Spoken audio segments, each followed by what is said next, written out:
110 slides? Nah, I got a little lazy. It's only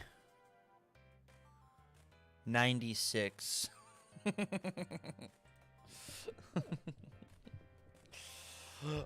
Sorry. Sorry.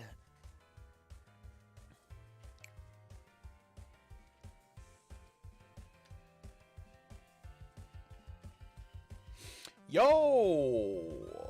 What up?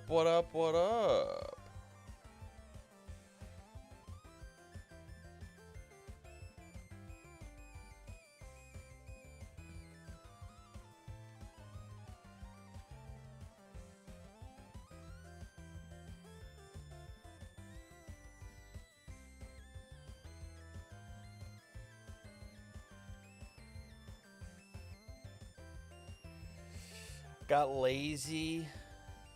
Made it 2K.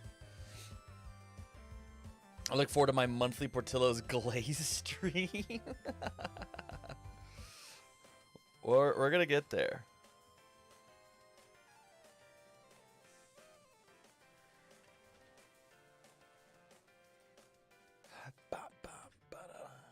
Yo, what up? I gotta pump those numbers up. I made all of these slides today, by the way. I had my like my like preview stuff or whatever. I had it all figured out of like what I wanted to do. If I just do this, will it just cover it? It will not. I had my preview stuff figured out of like how I wanted to do it. But man, it was a lot.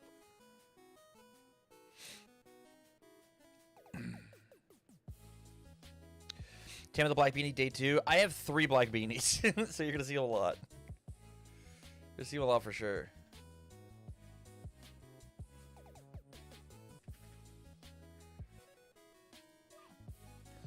Whoa!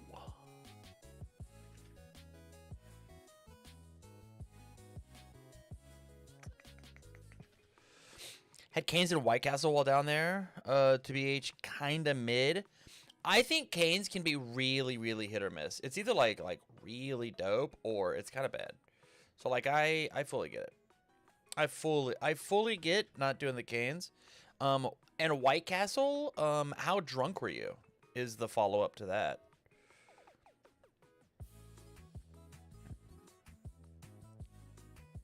Portillo's time? Oh my god. I wish.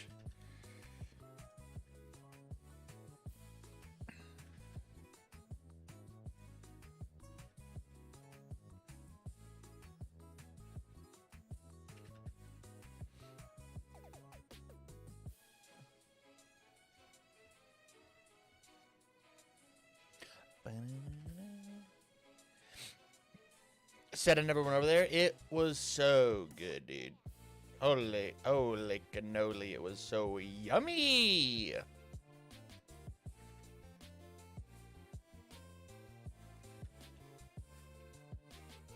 It was so yummy.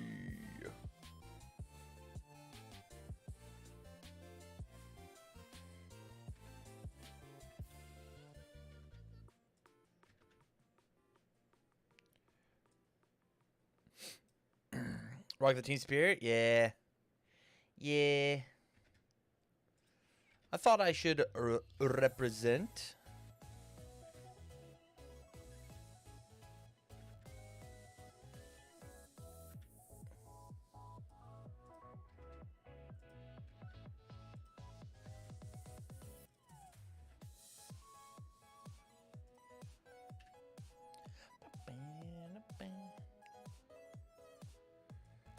Okay, that's good enough, I guess. I don't care. I don't actually that much. Had for Cane's first time is food's wib with the cane sauce and bread or S tier. I agree. You really have to get Cane's like as soon as it's fresh out, but it is not the best chicken fingers place. It's good food. It is good. But if it's like a scale of 1 to 10, it's like a 6.5, 7, right? It can push up to be an 8. I don't think it'll ever be a 9 or a 10, man. Might just go to the Boar's Head tournament in April just to get close to Portillo's. That's what I'm saying. That's what I'm saying. I'm for sure going. I'm for sure going to the case tournament. Apparently my Twitch isn't working to watch on my computer, so here we are. Twitch rolled out a thing to change up Lonoko, thank you much for the sub, buddy. To change up how they're doing clips and such. And somehow they have taken off all of my VODs. I don't have any of the footage that, from Worlds. I've got none of it. My plan was to download it today. I've got none of it. I don't have access to any of it. I am very sad. I am very, very sad. I was going to use some of that footage in tonight's Tam Talk, but it just doesn't exist. So, I guess fuck me, right? I am bummed about it.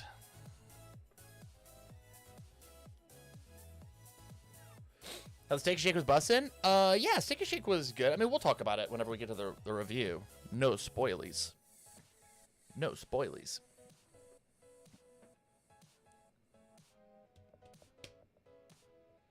Honestly, I've grown to like an 8 out of 10. Fast Food America is just kind of disappointing.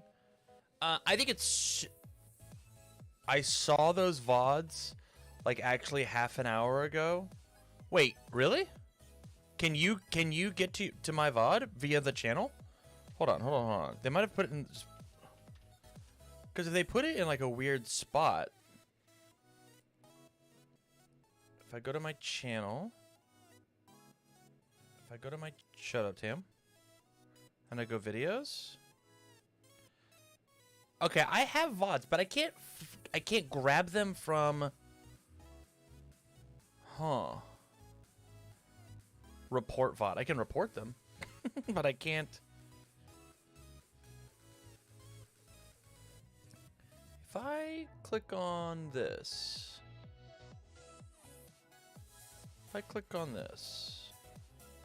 can I edit you? I can. Oh, I have to go a huge roundabout way to do it. I have to click like 6 things in order to get here. Man.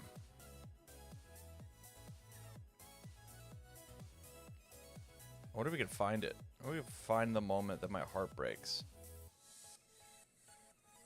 Oh, it's right there. This isn't how bowling matches. Let's go.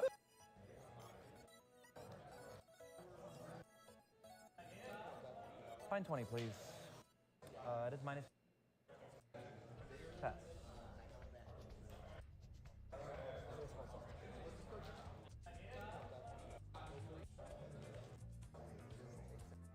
Discarding 1. Hold on. Can find the moment that my heart breaks. I'm gonna find it. Let's flip this bad card. Shut up.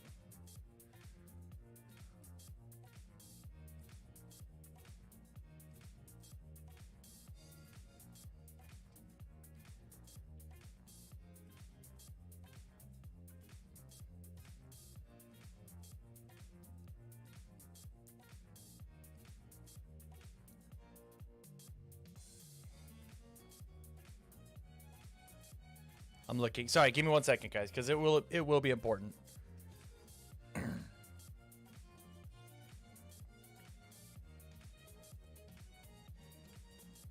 Okay. I've got it. It's right here. Dope. Dope. Okay, sorry. I will stop ignoring you, chat. I apologize. Let me bring this over here. You have my full undivided attention.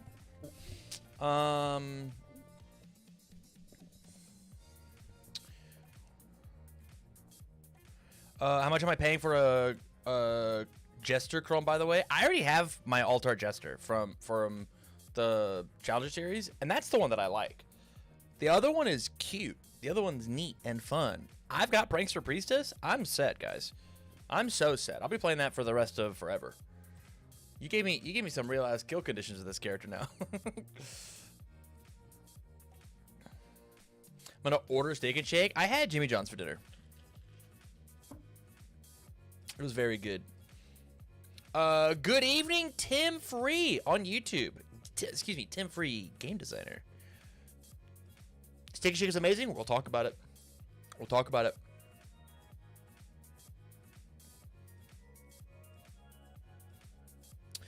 Gesture too slow. It's murder format, baby. I switched over to Twitch. LOL. What up, Free?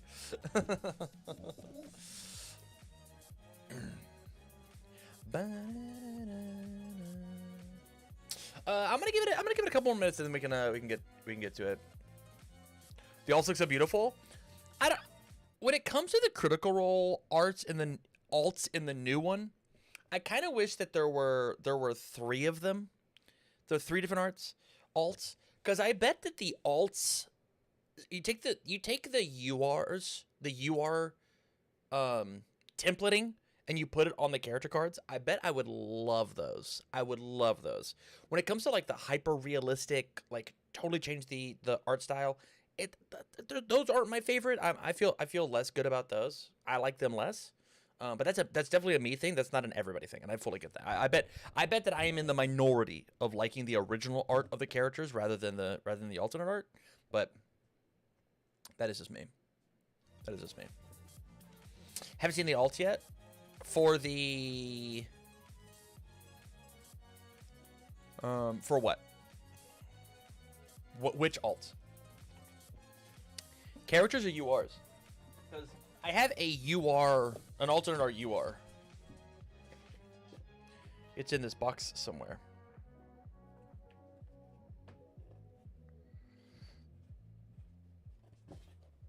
Might be over here somewhere. No, might be here somewhere. No, might be. Oh, hey, an illegal Mitchell Chimina. That's cool.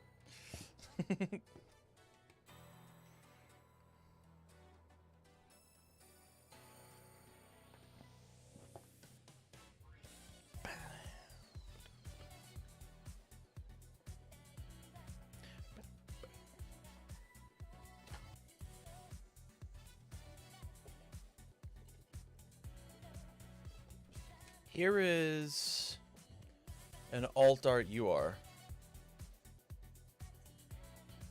And I think that this looks dope as hell.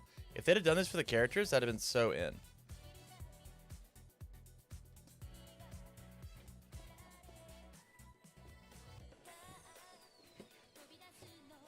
Any prediction for the card that's going to shoot up in value most from Critical Role?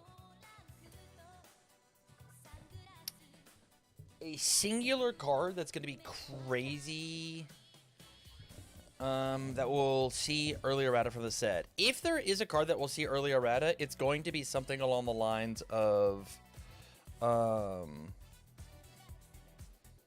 it's going to be something along the lines of,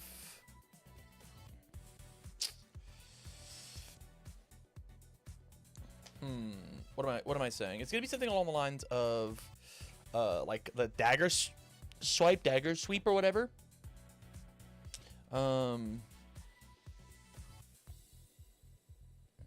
Just because like that card, like stealing their best piece is like really good.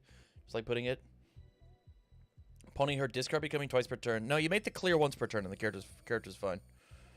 You actually have to. Nobody will play her because that's not how they want to play Pony. But that is the best thing to do.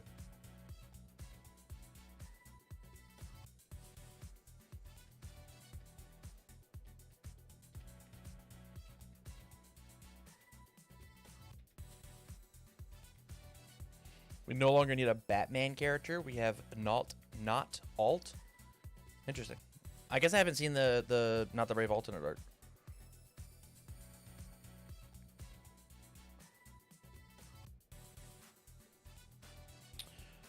Caught a 6 spike deck at Worlds.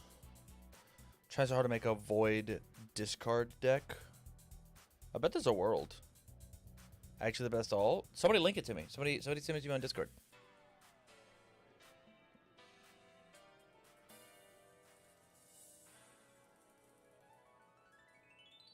When she gets 5 or 6 momentum, if they don't have a reset, it's Jover. So high for that character.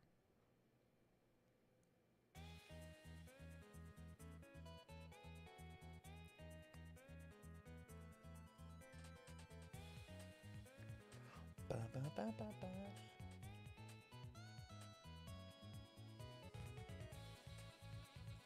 Lie to your doctor, hitting me with the alt art. Whoa, that looks dope. Man. We had somebody in our little practice pool open a Caleb alternate art, and it looked really good. We come here, and then I move you here, and then we go middle screen, bottom right. Double check and make sure not leaking anything. I thought you opened the ESIC alt. I don't remember. One of the Mighty Nine mages. This looks dope. This looks dope. I wouldn't know. He might have opened the he might have opened the ESIC, but ended up playing Caleb. That might have been what I thought. Air Chaos Void. I bet this character is dog shit on Chaos for the new set. I bet this character is actively bad.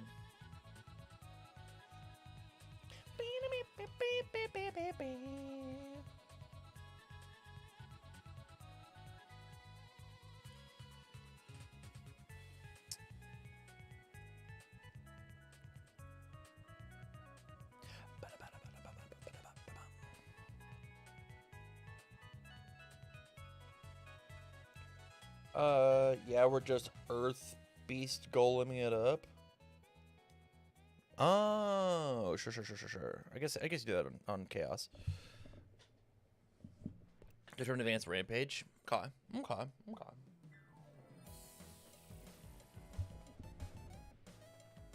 Oh, I was being serious. Like a lot of the stuff in Chaos for this set is just like all spell centric, and I feel like she's not like a spell casting.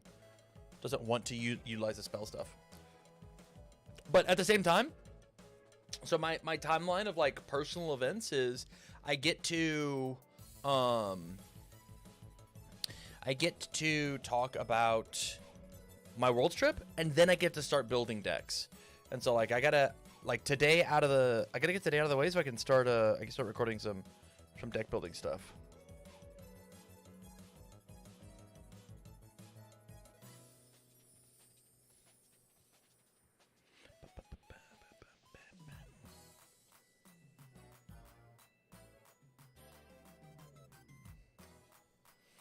Am I involved in Denver at all? Yes, we're going steady, and by that I mean I will be at a I'll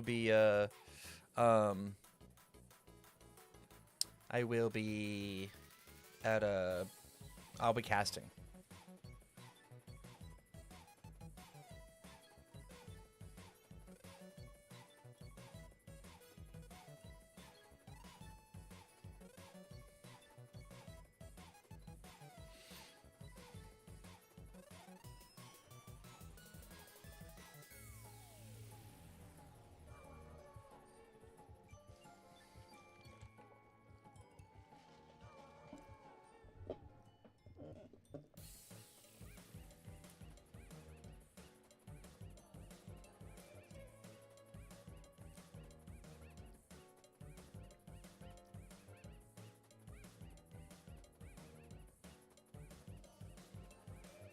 Man, I'm a little sad I don't have a major event before AOT 3 comes out, but Upside AOT 3 has already been delivered to stores in Australia. What? It's already at stores in Aus? That's crazy. You guys have just seen the whole set then, huh? Because there's no way you're not going to leak it. There's no way. There's no way you don't leak it. That'd be insane.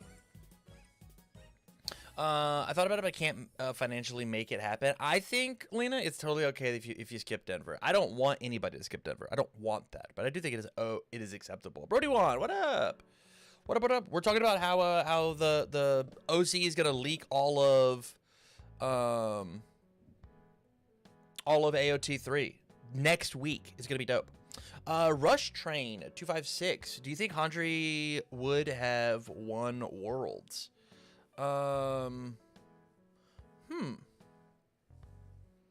Yes. If you'd have told me that Kevin Broberg on Hanji was going to win Worlds, I would have been like, yeah, that makes sense. I'm not surprised.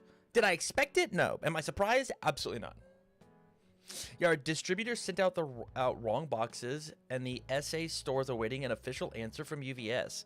I say grip it and rip it, dude. Let's just make it happen. Let's just make it happen, you know?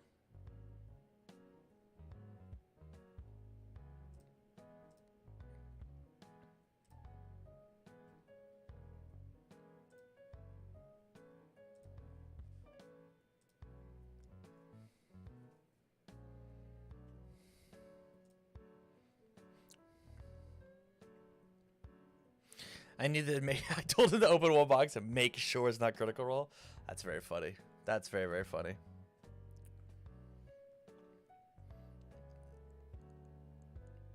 Spoil AOT through the set so I don't have to watch it. Vamora, I think it is worth watching, truthfully. I do think it is worth it. I do think the AOT is my favorite anime. After going back and rewatching the very end of the movie, like, because me and Rebby went and saw the movie in theater, and it was great, truthfully. Yeah.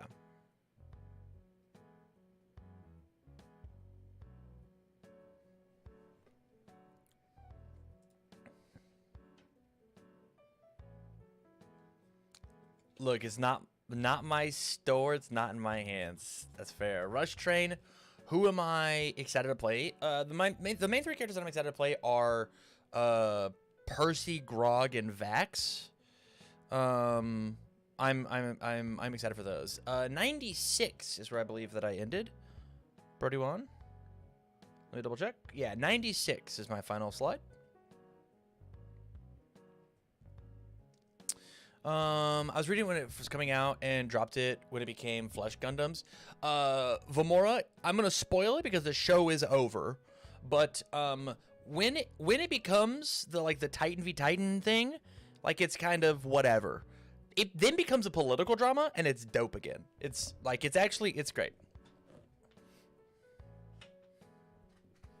It's actually pretty rad.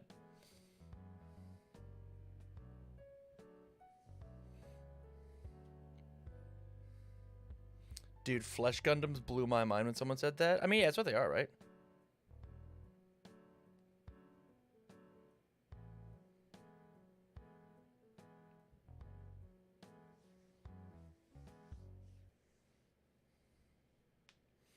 The entirety of AOT gets flipped on its head by a single sentence in the second season. I don't know what that sentence is, but... First third of AOT, fine. Second third of AOT, I sleep. Third third of AOT, Pog. I liked the second third of AOT. I think there was a lot. I think the second act of the AOT story has the highest highs and the lowest lows. I think it is the least consistent. Because I do think that season part 1 and part 3 are like overall better, but I do think the high of the highs in season 2 are great. But there's a lot of season 1 that it's the second part that is like, whatever, man.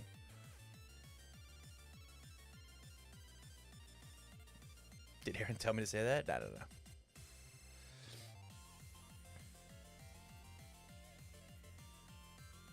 Sentences on the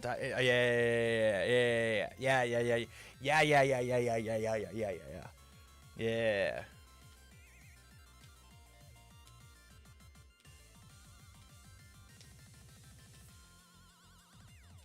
Twitch started going down for me? Oh, Vamora, that's so interesting. I could totally see that, and if that's the case, then I don't think you necessarily have to go back to it. But I do think that it is worth it.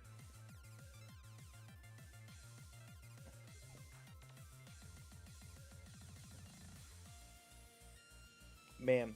So Mitch's fake Universes card is so crusty. It's very funny.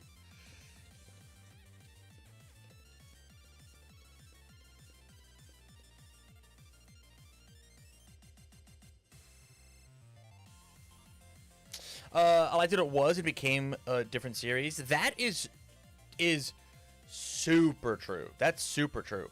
Which of the 9 Titans would you want to be? None of them. None. Literally none. I don't. Why would I be one of those Titans when I can be this Titan? Why would I ever? Look how cute this guy is. Huh?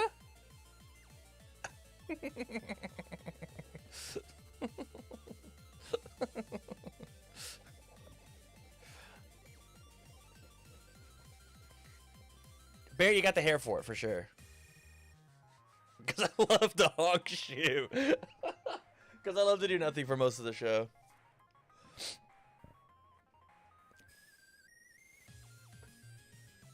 I'd be the card titan because that's so funny. You want to live more than 13 years? Whack. Right? Who would want to die in 13 years? The duality of Twitch chat.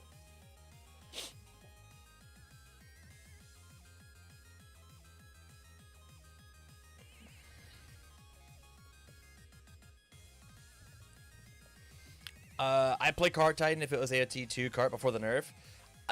I would be highly surprised if Card doesn't get a second iteration in the last set.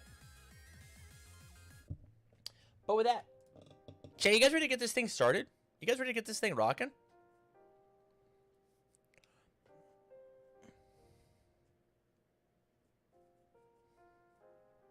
You guys ready? You guys ready for it? I'm gonna bring this up over here. I'm gonna bring this over here. I'm gonna bring this over here. If this isn't 3 hours like you promised, I'm raging. It's gonna be pretty long. 3 hours might be a little stretching, but it is 93 slides.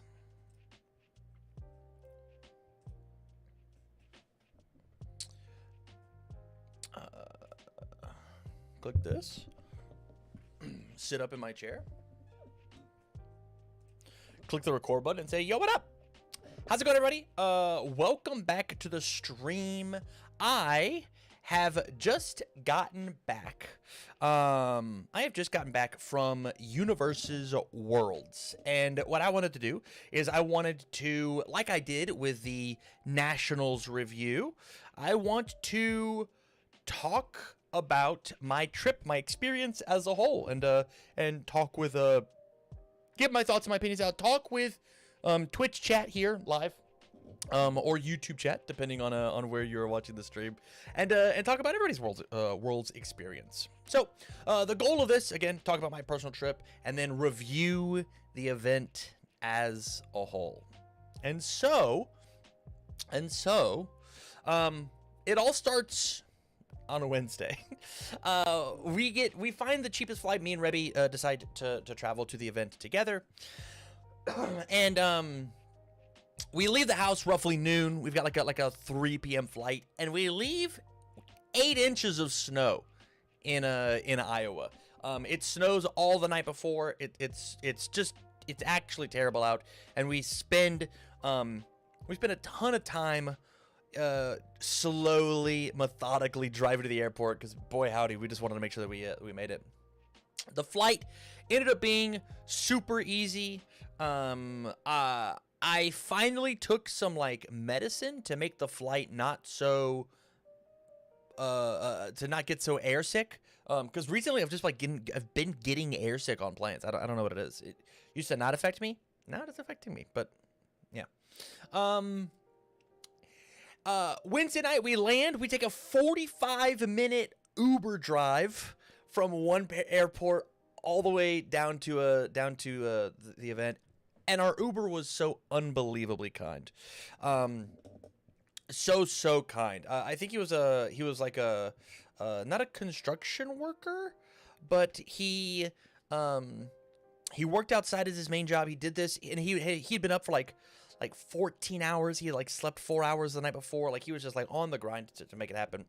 But the whole car ride, I am teasing Rebby about having some Portillo's as soon as we get there, because the Portillo's like very, very close to the venue. And so we walk in, we start to check in. As soon as we get checked in, and she grabs the key card. She like presses a thing on her button a button on her phone, and she goes, ordered. And I'm like, what are you talking about? She goes, I ordered Portillo's. I already know what you wanted. It'll be here in the next 15. So very cool. We eat Portillo's in the lobby, and we now going to talk about Portillo's. It's back again, baby. It's Portillo's time. So I'm gonna bring this over here. We click this, and then we've got the tier list. I'm gonna get rid of. Actually, we won't get rid of nothing. Portillo's. We got Portillo's delivery here. I'm gonna zoom in. Portillo's delivery, A tier. You grab your 2 hot dogs. You take nothing off of them.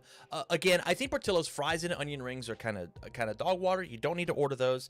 The soda was totally chill. I will say the biggest thing about the delivery itself is the guy who delivered it did a pretty bad job delivering it. There was like soda everywhere. It was like kind of gross. But the Portillo's a delivery. It was great. It was super good, super yummy. But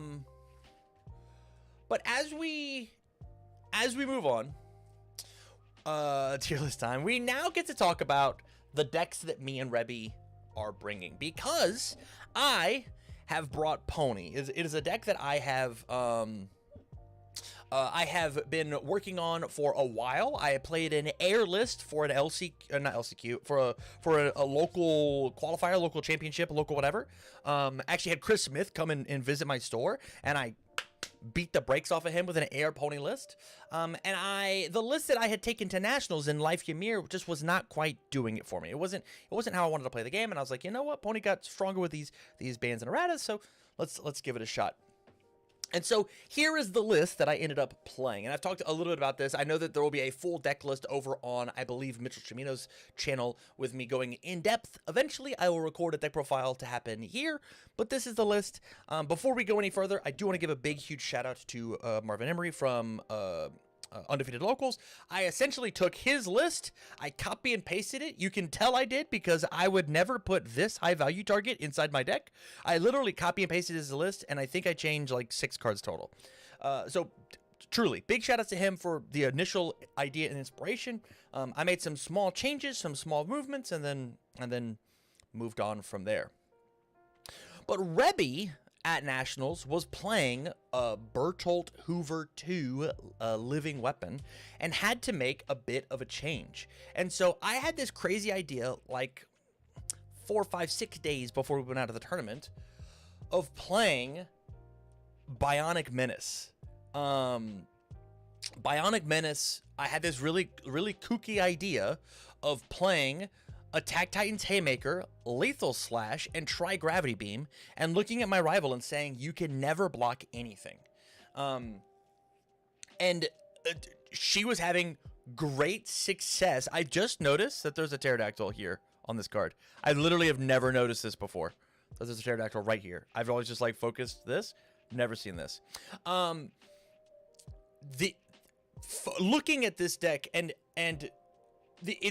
the entire purpose of this was to get through the LCQ, to murder a bunch of ponies, and just get it a world off of a free ride. And so that's what Rebby did. After we got done with Portillo's in the lobby, Rebby proceeds to beat my ass game after game after game. I think we played like over the course of all of the testing that we did into Pony, I think I was like 4-20 into this Bionic Menace deck as Pony. This is going first, going second, it just didn't matter. This Bionic list was just murdering me, and it kind of was not close. So from there, I believe we go to sleep. I wake up at noon. I head over to Steak and Shake. Me and Rebby split this M&M shake. I haven't had a shake from Steak and Shake in a very long time.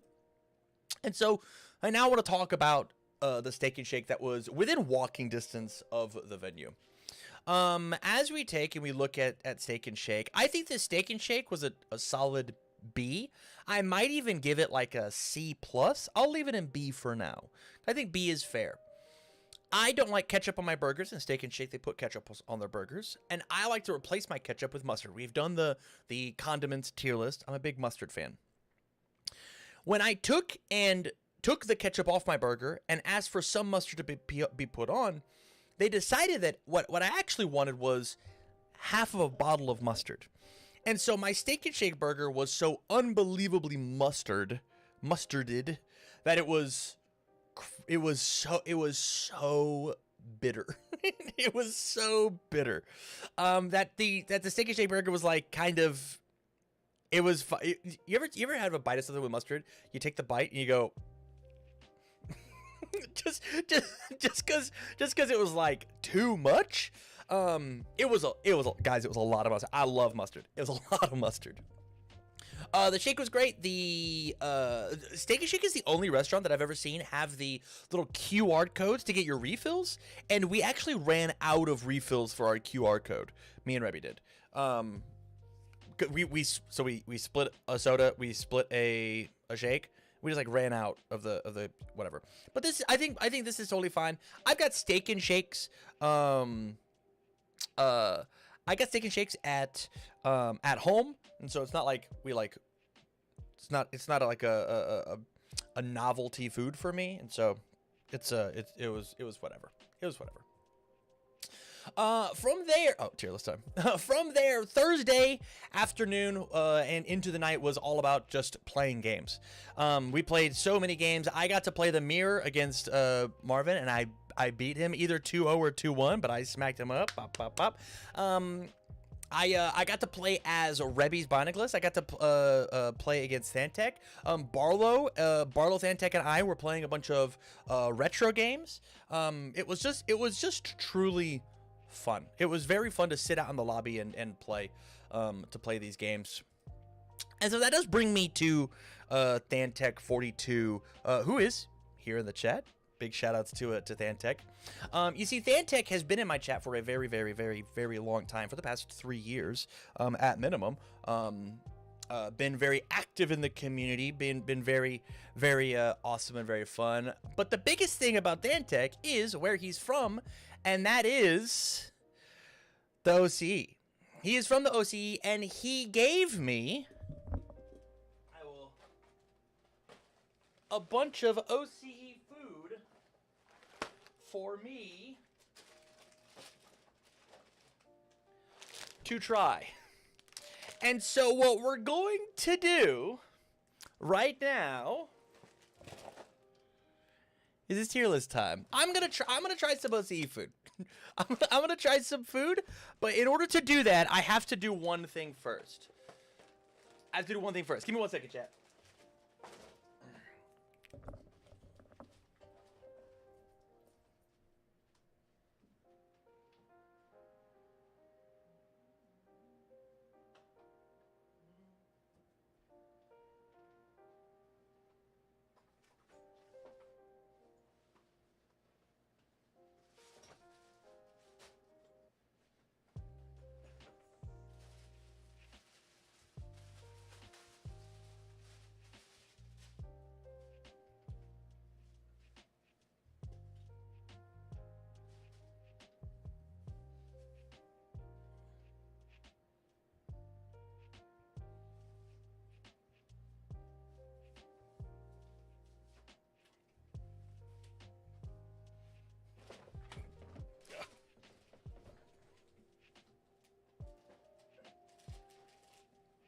Big shout out to another OC player, Richard Osley, who gave me one of the team shirts.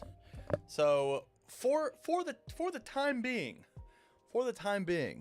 officially an OCE member. So I've got a bunch of stuff down here that we're just gonna look at, and these boxes did not travel well. He's talking to us. Okay.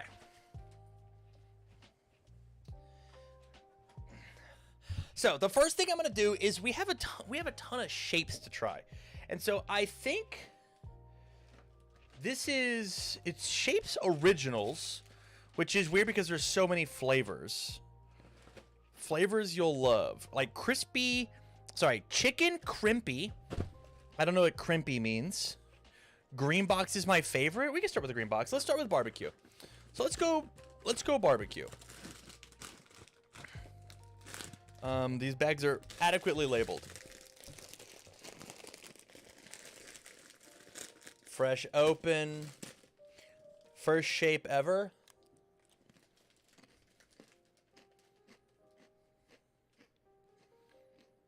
The original tag is because of a massive fuck up yesterday. These are great. These are super, super good. I'm not normally a barbecue guy.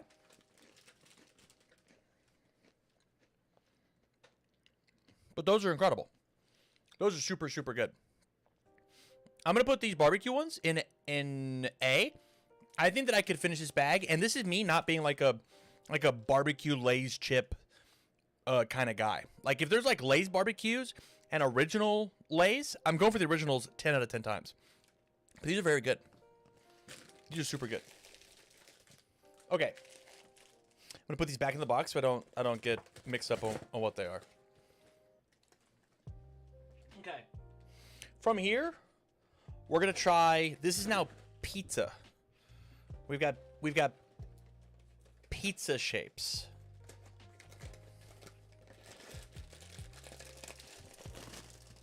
So we'll drag pizza up here. Not in its final placement. I just want to leave it there. Okay, so as we look at it, just already there's so much stuff on it.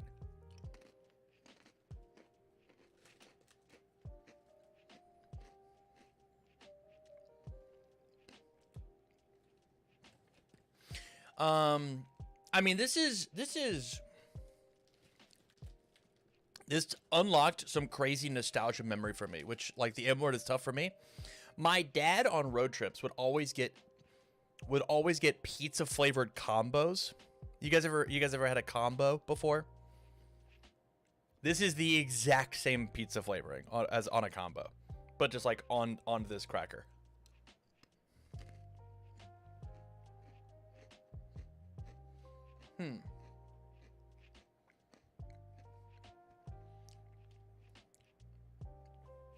I think these are actually worse than the barbecue ones.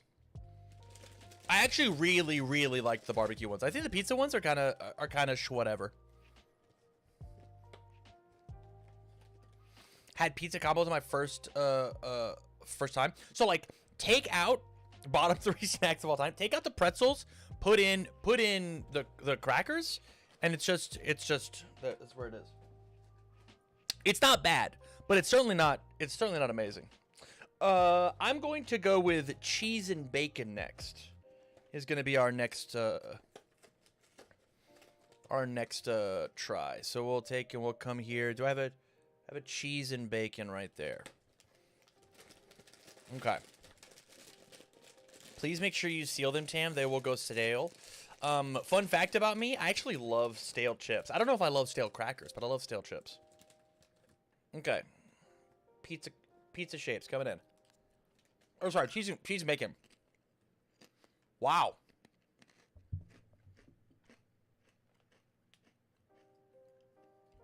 Wow.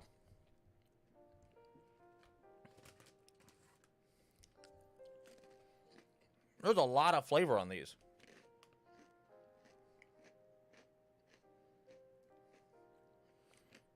These are dope. These are super, super dope. I'm going to have one more. It's pungent. That's a great word, Thantek. These are rank. These are rank and dank. That's my favorite one, I think. So far, that one's dope. Where you at? This one's been sick. Whoa. These are incredible. These are so, so strong. These are great. These are awesome. Kaiji, do you want some shapes? I would recommend the cheese and bacon ones. All right, coming back down here. All right, from here we've got Chicken crimpy. Now, I think that these are going to be my favorite because I love the chicken crackers. I don't remember what they are. CoBuddy rated me with 87 people. Holy cow, my guy. CoBuddy, thank you so much. We are eating OCE snacks and talking about my world's experience. Hello, welcome in, Raiders, as we are hanging out. What is up? What is up? Okay. We have chicken. We have chicken crimpy shapes for the first time. Whoa, these look way... Wait, is the whole thing about shapes the fact that they're all different shapes? Am I 4 boxes in and I've just now realized that they're all different? I'm going to eat this and look at the boxes.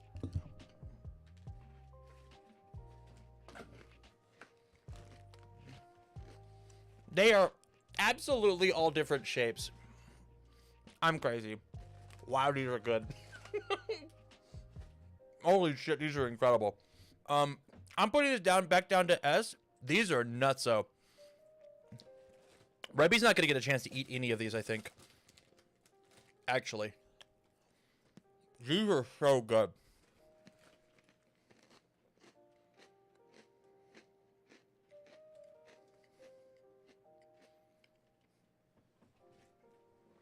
The white behind it is the shape.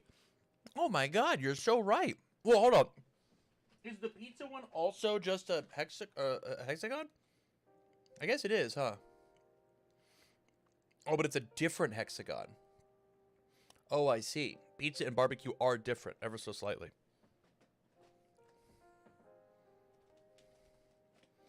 Okay. Chicken crimpy is incredible. It's holy cow. And then the last one that I was gifted, and I was told, and I quote, have fun with this one. And it is classic meat pie. The Great Australian Taste 4 in 20. So we're gonna see it. The look on Tam's face as he ignored my dump. Is it Jover? What do you mean, is it Jover? I just didn't understand it. I thought you just didn't like the ASMR of me eating. Okay. Meat pie shaped. This is the shape of a meat pie.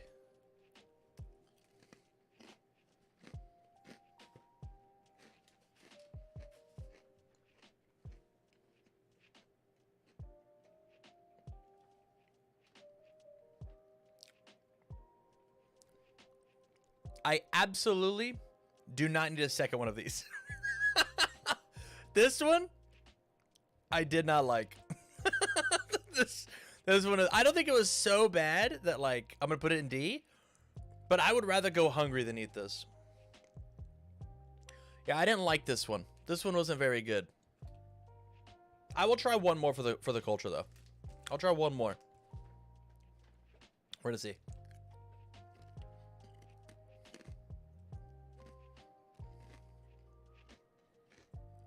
Nah. Nah, this ain't it. This one ain't it.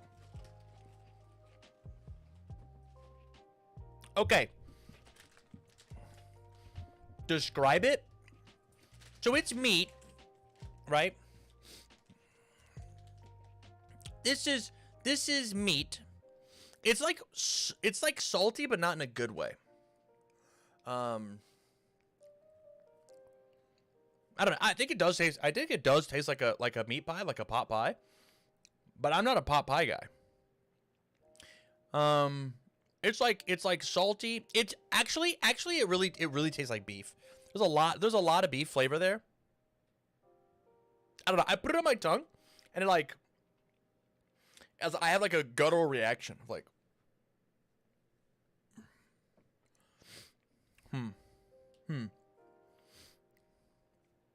Interesting.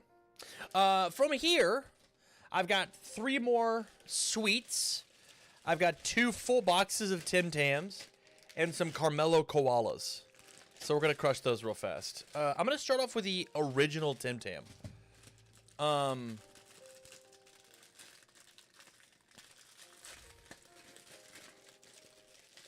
like covering a cracker in the beef flavor packet from ramen. That's actually super it. That's actually, oh, I thought these were all gonna be individually wrapped. I'm like looking and they're just not. Oh, I just like shoved my hand in the chocolate. Okay, the first one broke, so we're gonna go for number 2 here. Okay, OG Tim Tam. First and foremost, it melts on my fingers, and I hate that.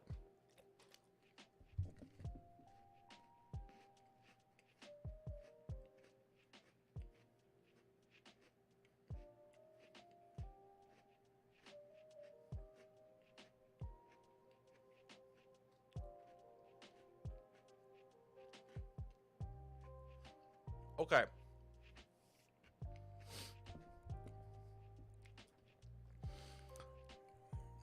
So out the gate, taking the whole thing and shoving it in your mouth, misplay. Don't do that. Don't do that. It was a lot. I almost choked to death. I was very close. Do I have milk? I don't think I have milk. I'm out of milk. I don't have milk. The chocolate, primo. It's so good. Holy cow, the chocolate is so good. I'm gonna dive in. You know what? This one broke like perfectly in half. This one did. Like you can see it. It's there. I'm going for another half. I think a half is perfect.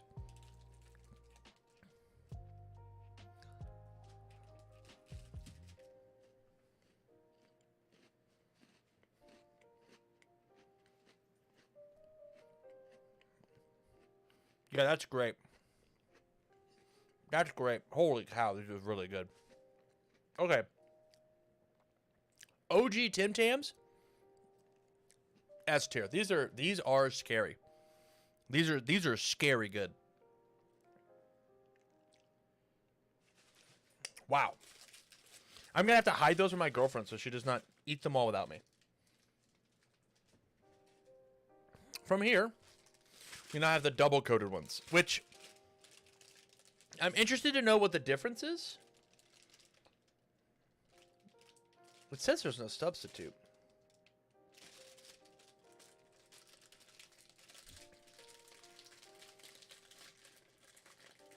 We season ice cream with Tim Tams like you would a flake or M&M's. Oh, yeah.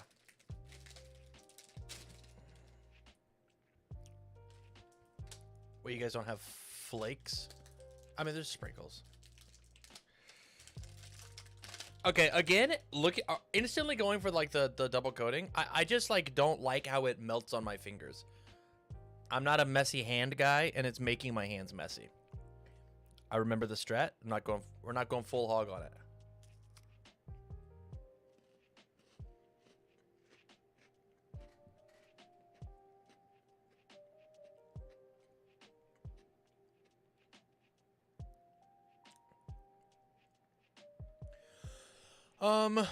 Ma'am.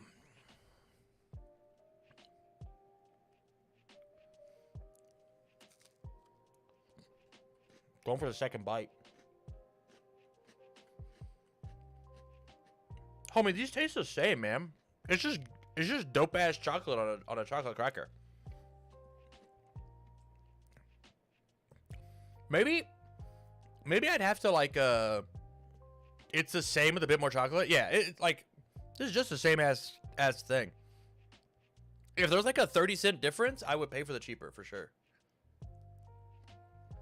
Look at this. Look at this. This sucks. I hate this.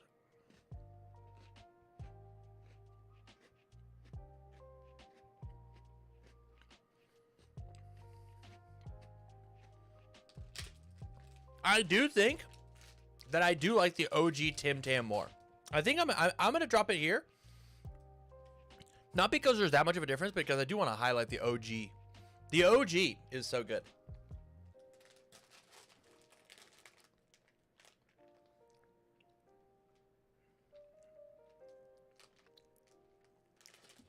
They say good chocolate melts easy. Yeah, well, if it's good chocolate and it gets all over my fingies, I don't want it. Okay.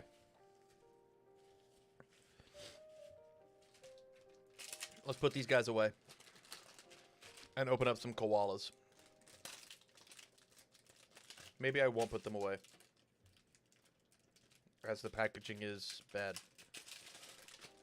Okay.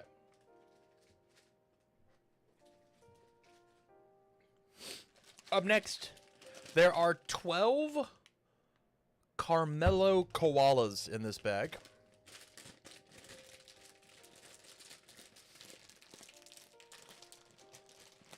Most chocolate in Oz is designed to melt at body temperature.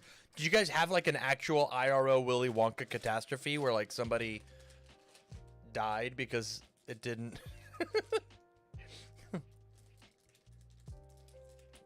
Okay, these are individually wrapped. We got this guy.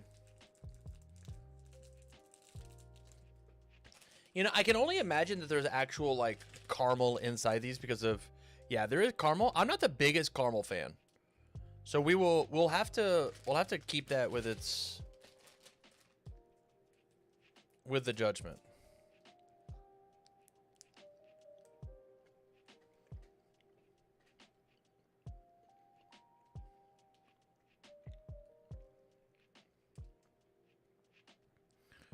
This is so much chocolate.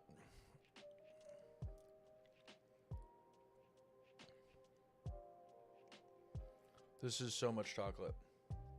I think that these are like acceptable. I actually think that the bears are like too much chocolate for me. The bears are too much chocolate for me. I think it is. Here's the deal. I think that this is like the perfect amount of caramel.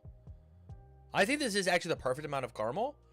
And it might be that these might be higher on the tier list if I didn't just get done with Tim Tams. And I do think that Tim Tams are goated. I think those ones are sick. We're gonna finish it up. They do they do a Freddo frog that's just chocolate, no caramel.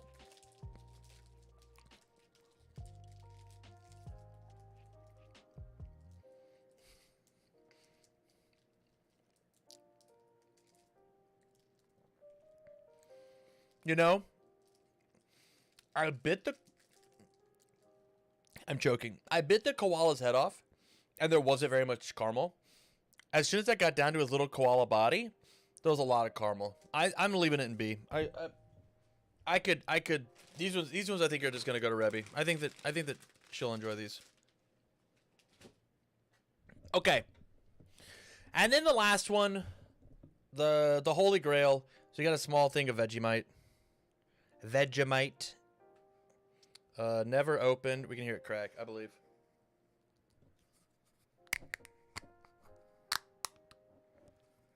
Oh my god. Just instantly, that smells terrible. Okay, so I don't have any extra bread. I've got no bread. So I don't really have like a great way to get the Vegemite. Here is what I'm gonna do. So I've been told, and chat's losing their mind right now. I have been told that I'm supposed to eat this very sparingly. Get a spoon, you'll be fine. Here's what's gonna happen.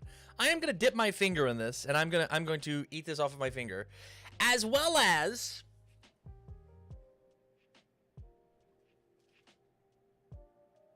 where was it? I've got these chicken crimpy shapes that I'm gonna use as a secondary vehicle. So we're gonna start with a quick palate cleanser. As a quick palate cleanser, I'm gonna eat one. Not because I want to get the taste of all this caramel and chocolate in my mouth, but because I really like these shapes, man. They're very good.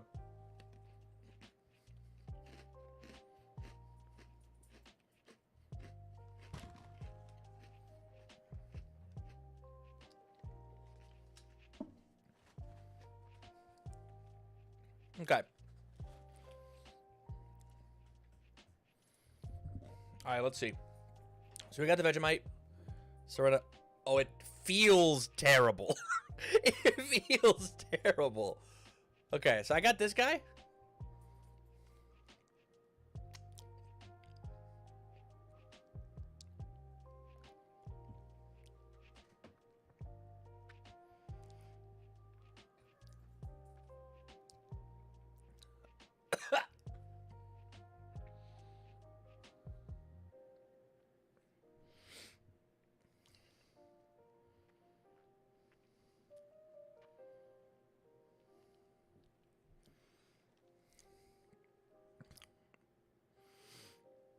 There's so, hold on.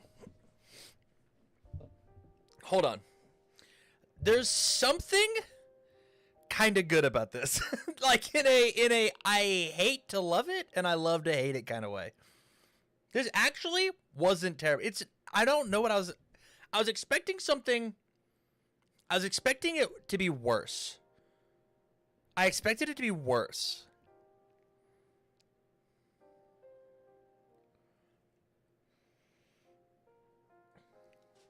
I think that this is something that I could love.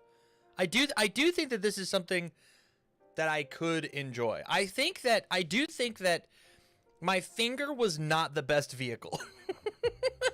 My finger was not the best call. Okay, let's clear the chamber. We're going back in. It actually, so like, it get some toast. Tim, I have no bread. I've got no bread. I've got no milk. Okay, I'm going to dip this so unbelievably sparingly. It's going to be literally this much. It's nothing.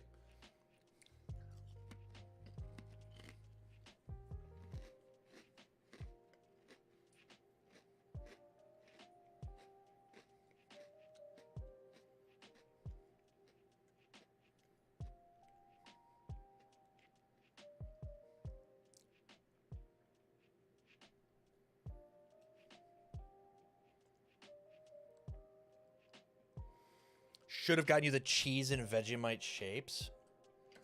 I mean, maybe. Here's what I'll say. I'm going to put Vegemite in a low A. All the way... Oh, sorry, I gotta come back here. All the way here, but I do want to put it here. But I do want to put it here. If I had more things in A, I would put this here. This is as close to B as you can get. Actually, you know what? It'll be the top of B. I kind of had the same reaction to this as I did to all the mustard on the Steak and Shake.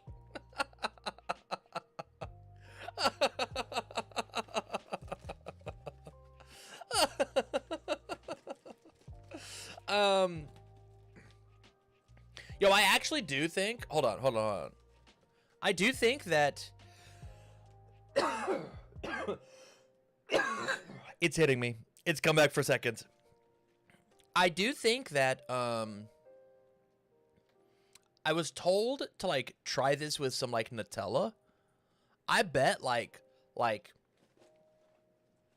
in the concoction like a 90% Nutella, 10% veg would be kind of dope. I do think that. I do think that would be kind of dope to try. There's something about this Vegemite. I feel it. Okay. That was fun. I'll be back.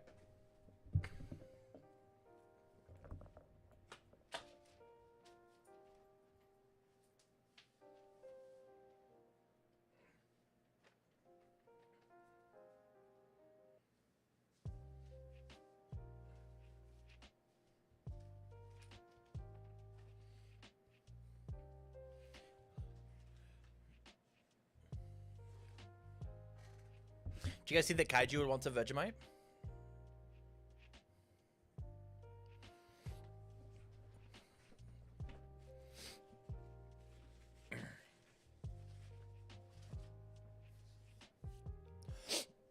Ooh. Do not give Vegemite to my cat. Rebby's at a movie. I can do whatever I want. I'm the adult of the house. Okay. So again, before we move on, Huge shout outs to Thantag. He's in chat with us. Clap, clap, clap, clap, clap, clap, clap. No, like spread out on a roll. I will. Oof. I burped. Big shout outs to Thantag. Thank you so much, man. It was super fun to see you in person and hang out with you pretty much the entire weekend. So very cool, very dope. Thursday night though, we played even more games. We played so many games. It was game after game after game, and I was playing Pony. I was playing Mechagodzilla. It was really fun. And I was having to make a choice, man. Do I hang out and I play Pony, or do I swap to this super sick Godzilla list? I believe in both of them. It was really tough, dude. It was crazy. I truly didn't know what to do. But that Thursday night, beep up, boop. Yeah. You need to get out of my Aussie snacks, cat. But yeah, I truly didn't know what to do. And so I decided that Thursday night that I would just go with Pony. I would play Pony. I'd play Pony for the event. I didn't know what to do, and so I went with Pony. And here are my reasons why. Right? Reason number one, character comfort. As I said at the start of this, I had been playing a lot of Pony coming up to it. I knew the lines on Pony. I knew how to play Pony. I've described Pony as surfing before, of like sometimes you like look at your hand and you don't actually know where it's going to end. You don't actually know where it's going to end, rather than like where it starts. And I felt comfortable doing that. Not a character that I had like picked up beforehand. And then the second reason was I could just sing Pink Pony Club the whole weekend, and I would sing it over and over and over stuck in my head, and I was just singing and singing and singing. It was very, very fun to do so, and I was like, you know what, we'll let it rock. It was very fun. And so after that, we go to Portillo's. we go to Portillo's, and holy cow, going to the Mecca was so good, dude. I got the classic, ordered 2 hot dogs, and then instead of the sides, I got the Italian beef, and it was very solid. As we come back to our tier list, in person, Portillo's is an S tier restaurant. You can't stop me otherwise. It was the best part of my weekend. I still am dreaming about this Italian beef. That I am a saint. We had, how many people did we have at this table? We had, what, 5 people as we go back? 1, 2, 3, 4, 5 of us. And I split this one sandwich into so many different people, and I was bummed about it. I absolutely love Portillo's. It is I think it's my favorite fast food restaurant. It's so good. I love their hot dogs. I love their beef. And their cake shake, as I said, was crazy. It's so good. It's so good. So from here, we're now into Worlds Day 1. 7 rounds of playing in a tournament where top 8 gets Worlds spots, and I'm feeling good. I'm feeling great. I'm feeling pretty decent, pretty all right. As we head into it, my first round is against Mops from the Card Hub Australia. Incredibly kind gentleman. Started with a blank mat, left the event with a fully signed mat. It was good.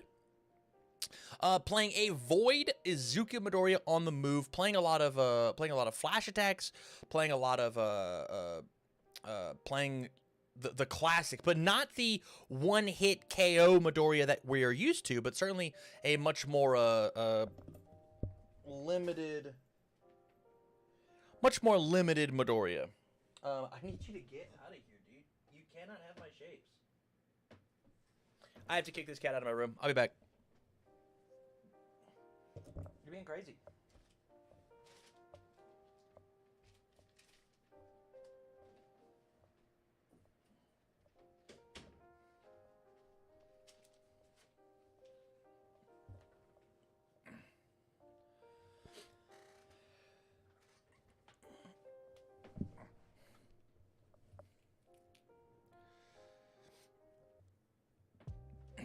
Okay, sorry about Kaiju. Yeah, this Midoriya was very good. I just found the good ones, and they didn't. Ended up taking it down 2-1 in game 2. He got to go first. I won the die roll, I believe. He got to go first, and he just like full sent it, like build, and then killed me for it. It was scary. I had no answers to, hey, this was 100 for 100 catch. I didn't back any. So it was all about like getting ahead of him and winning the game that way. Round 2, I ended up playing against the Sammy on Ochako 4, and luckily for me, I have a ton of Ochako 4 experience. Rebby played it for an entire season. Mitchell played it for an entire season. I knew exactly the output that this deck could do, and this character really hasn't gotten very much when it comes to recent sets, but this character is still super strong, especially against 7-handers who, like, it's a little difficult to block. Some good checks and some good fortune go my way. I end up taking this one down 2-1 as well. I will say that this deck on turn 2 scared me so much. In our game 1, I like played a bunch of cool moves and I was bobbing and weaving, doing the thing, and like it took such a long time. And then in game 2, she played 3 attacks and killed me. It was like dead, and I was like, oh. And then from there, game 3, I found the good ones, and I got her back on turn 2. It was great. It was super fun. The Sammy, we played multiple times throughout the weekend, and it was a blast every time we played. From here, we have Ilsera on Levi Ackerman, and this is a round that every time that if I'm mispronouncing that, I apologize. This is a round that every time that she shows up to an event, she's always playing something a little off meta or a little jank. And she was currently 2-0 with this Levi Ackerman deck, a deck that I absolutely disrespect, a character that I disrespect. Like I get that Levi's good, but he's not. We're gonna go win the LCQ with it. And on turn 2, played 5 moves with only like 3 foundations and just like swing. Like it was just a crazy big monkey fest when it came to this character. And like Levi's ability to make your instant shiny flashes 5 high for 5s. That say your next one is easier to play, and then you can pick up the instant shiny flash and then replay it again later on in the chain was super solid. But I think that I won the die roll, and I ended up getting it. I won. They won. I won. Very solid. On that Limitless, it was scary. It was very scary. But I ended up taking it down. On to round 4 versus Jamie. Somehow, mine and Jamie's picture that I took of everybody throughout the entire round somehow did not get saved on my phone. And so this is a screenshot of of the stream where we took the picture. So it's there. And Jamie was on Burt 1. And Burt 1 is one of the characters that I was... I've got Vegemite in my throat. Burt 1 is one of the characters that I was a little afraid of because of kind of the unstoppable force, that the inevitability that Burt has, right? Of your moves, once we get flipped over, your moves get really massive on your front side. If you ever hit and you have something like a Ward to Victory, you stack it on top, you use Burt to redraw it. The consistency of this character is very strong. And so, and 35 health is very tough to do when, most of your moves are all slinging for, 4 damage. And end up getting to take it down 2-1 as well. Being even on, I believe it was game 3. You guys go back and check the VODs. On game 3, I ended up winning on my turn 2. I just run through 35 health off the back of a Sacrifice of the Cause, and running hotter than the sun. I just don't give Burt the opportunity to play like a single attack card in one of our games, and end up running it through. From here, I fight Keenan, a player who I really respect. One of my idols when it comes to like a player in the game who like understands how to play the game pretty offensively, understands how to play the game defensively, like the multifaceted version of it, as well as the ability to always find positivity in everything that happens. If Keenan is beating your ass, he goes, "Holy shit, that was so cool." If you're beating Keenan's ass, he goes, "Holy shit, that was so cool." One of the best aspects about him, and he's playing Ymir, my ex. he's playing the character that I gave up on, right? Because I decided to come to the event with Pony and not Ymir. He said that he took Jacob Johnson's lifts that he played at Nationals and slimmed it down to a tight 60 and was just running it. And obviously, we're meeting in round 5. We're both undefeated. We're both 4-0 at this point. And Keenan keeps his personal dream alive and absolutely smashes me. And it wasn't close. I would like play my game plan. I'd play like a little offense and like get my poke in and grab some counters, and he'd go 22. And then I go, wait a minute, I'm gonna cool my jets and I'll play a little more defensively. And he goes 22. Absolutely rolled me. It was not close. It was so awesome playing against Keenan. But there it is. There's my first loss. So we're going into the next round 6 as 4-1. We kind of gotta we're on the lifeline. If we lose again, tournament runs over. So from there, I play against Mike Venna, who's on Hanji 4 Eyes, playing the death symbol, doing a lot of the same destroy, damage reduction, damage manipulation that the Kevin Broberg deck was playing. If you know anything about the results of the tournament, this deck was scary. It was terrifying, and its big, huge win condition was Plow Through. You would play Plow Through, and then you would give it a ton of incremental damage pumps, and every time that it got a damage pump, it got a speed bump. And if we think all the way back to the one-shot Midoriya, my deck has no answers to that. And so, like, I sat down against Hanji, who is a damage reduction deck, versus my printed 4 damage deck, and I go, oh no, this is going to be very, very scary. But in order for Hanji to utilize most of her damage reduction, she does have to ruin her stage, and with a slick die roll, I end up taking the match down 2-1 by being so aggressive that Mike truly just like never had any foundations to play the game with. I would nuke his stage all the way down to 3. He'd have something that he could push back with and go, I have to build 3 paths, and I have gas in my hand, but I just can't pass it all, I don't think. And that brings us all the way to round 7 versus Andrew Porat on Ymir. My ex once again, Andrew Porat, who played Ghidorah and had a big stink in the Sam Tate the Sam Tate showdown match. Walk up to Andrew, and we decided to ID. We decided to go for the tie, locking us both into the into our world spots. It was great. It was great. It was very cool. Big shout out to Andrew for being kind enough to go for the ID, because I am nervous that Ymir would have just eaten my lunch money and Andrew could have just knocked me out. So handshakes, Andrew. I do appreciate it. And so from here is everybody who went 5-1-1. We all got into. Sorry, that's the wrong graphic. Here is everybody who was 5-1-1, and we all got into Worlds. But seriously though, the only 5-1-1 that did not get in was David. And the reason I have this graphic up at all is one, it's a little fun. It's a little fun. Tee hee ha ha.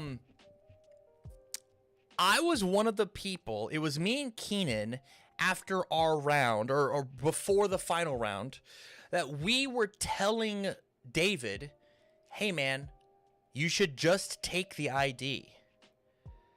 You should just take the ID. And he's like, I don't know. I don't think the math is going to work out. I think I'm going to bubble out. And we're like, hey man, if you just got to take the ID, and this is where it is. And he goes, my breakers aren't good enough. And I'm like, hey man, I think you do it. But if you lose, you know you're out. And if you win, sure, you're in, right? So he ends up following our advice and takes the ID and it ends up breaking so poorly that it had to be exactly like 3 specific matches had to roll exactly the way that they did, which I believe were like 3 people had to draw or something along those lines. I don't know the exact math. Obviously, I don't know the exact math. I'm the one who told him about ID. But big shout out to David. He also went 5-1-1. He easily could have been at Worlds with us. He got hit with a bunch of sad circumstances to kick him out. But we had done it. 6th place is good enough for our top 8 to get us into Worlds. And to Worlds we go. Directly after the round is over, we like walked out of the venue in one room, and then into the next venue there is the World's dinner that is happening. As you can see, there's a ton of really awesome folks in there all hanging out. But if you notice, this says photo credit by Chris Smith and not Tamron Cardwell, because I wasn't there. I was given the opportunity to do a Critical Role preview. I opened up a pre-release kit, and Tim Friedlieb DM'd our way through some Critical Role action.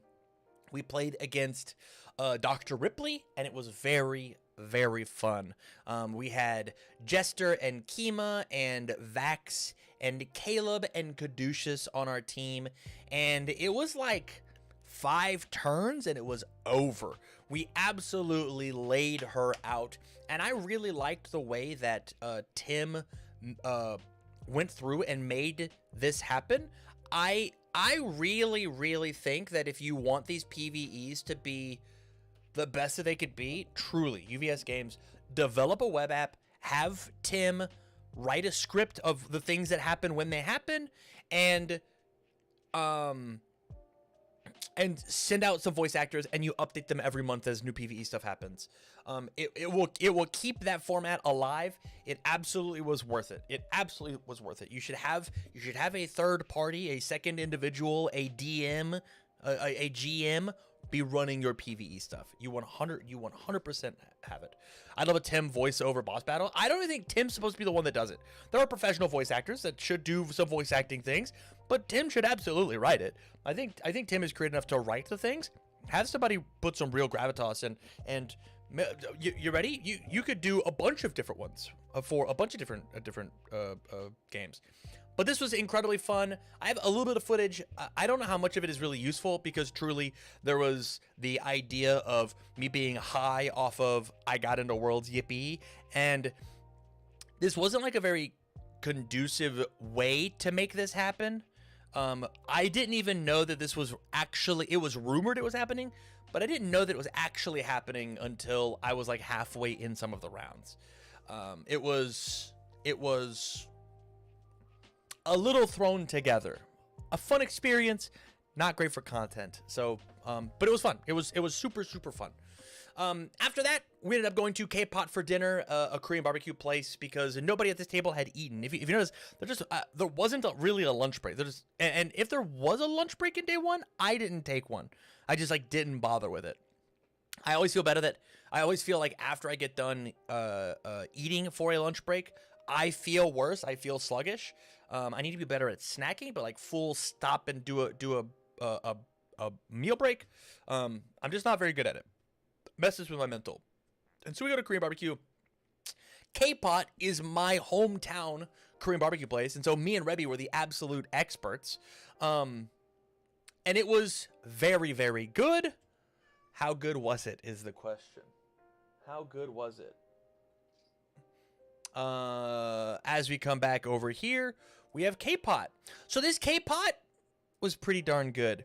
The sizing, the portion sizes were way bigger than my local K-Pot. My local K-Pot, the portion sizes were way smaller. And so whenever me and Rebby were like in charge of ordering for like our half, if not the full table, we'd be like, normally we get 2 of this for 2 of us, but there's 6 of us here, so we'll get 4 of it. And they brought out enough for 8 of us. like it was a lot. It was a lot of food. It was a ton of food. And the food was very good, but it was just a lot of it. I was nervous that we weren't actually going to be able to eat it, and I was going to get my first ever Korean barbecue charge. I was nervous about it. Give me 1 second. I have to let a cat out. My cats are going crazy in this video. I see you, Liberty. You're ruining my YouTube video. Do you know that?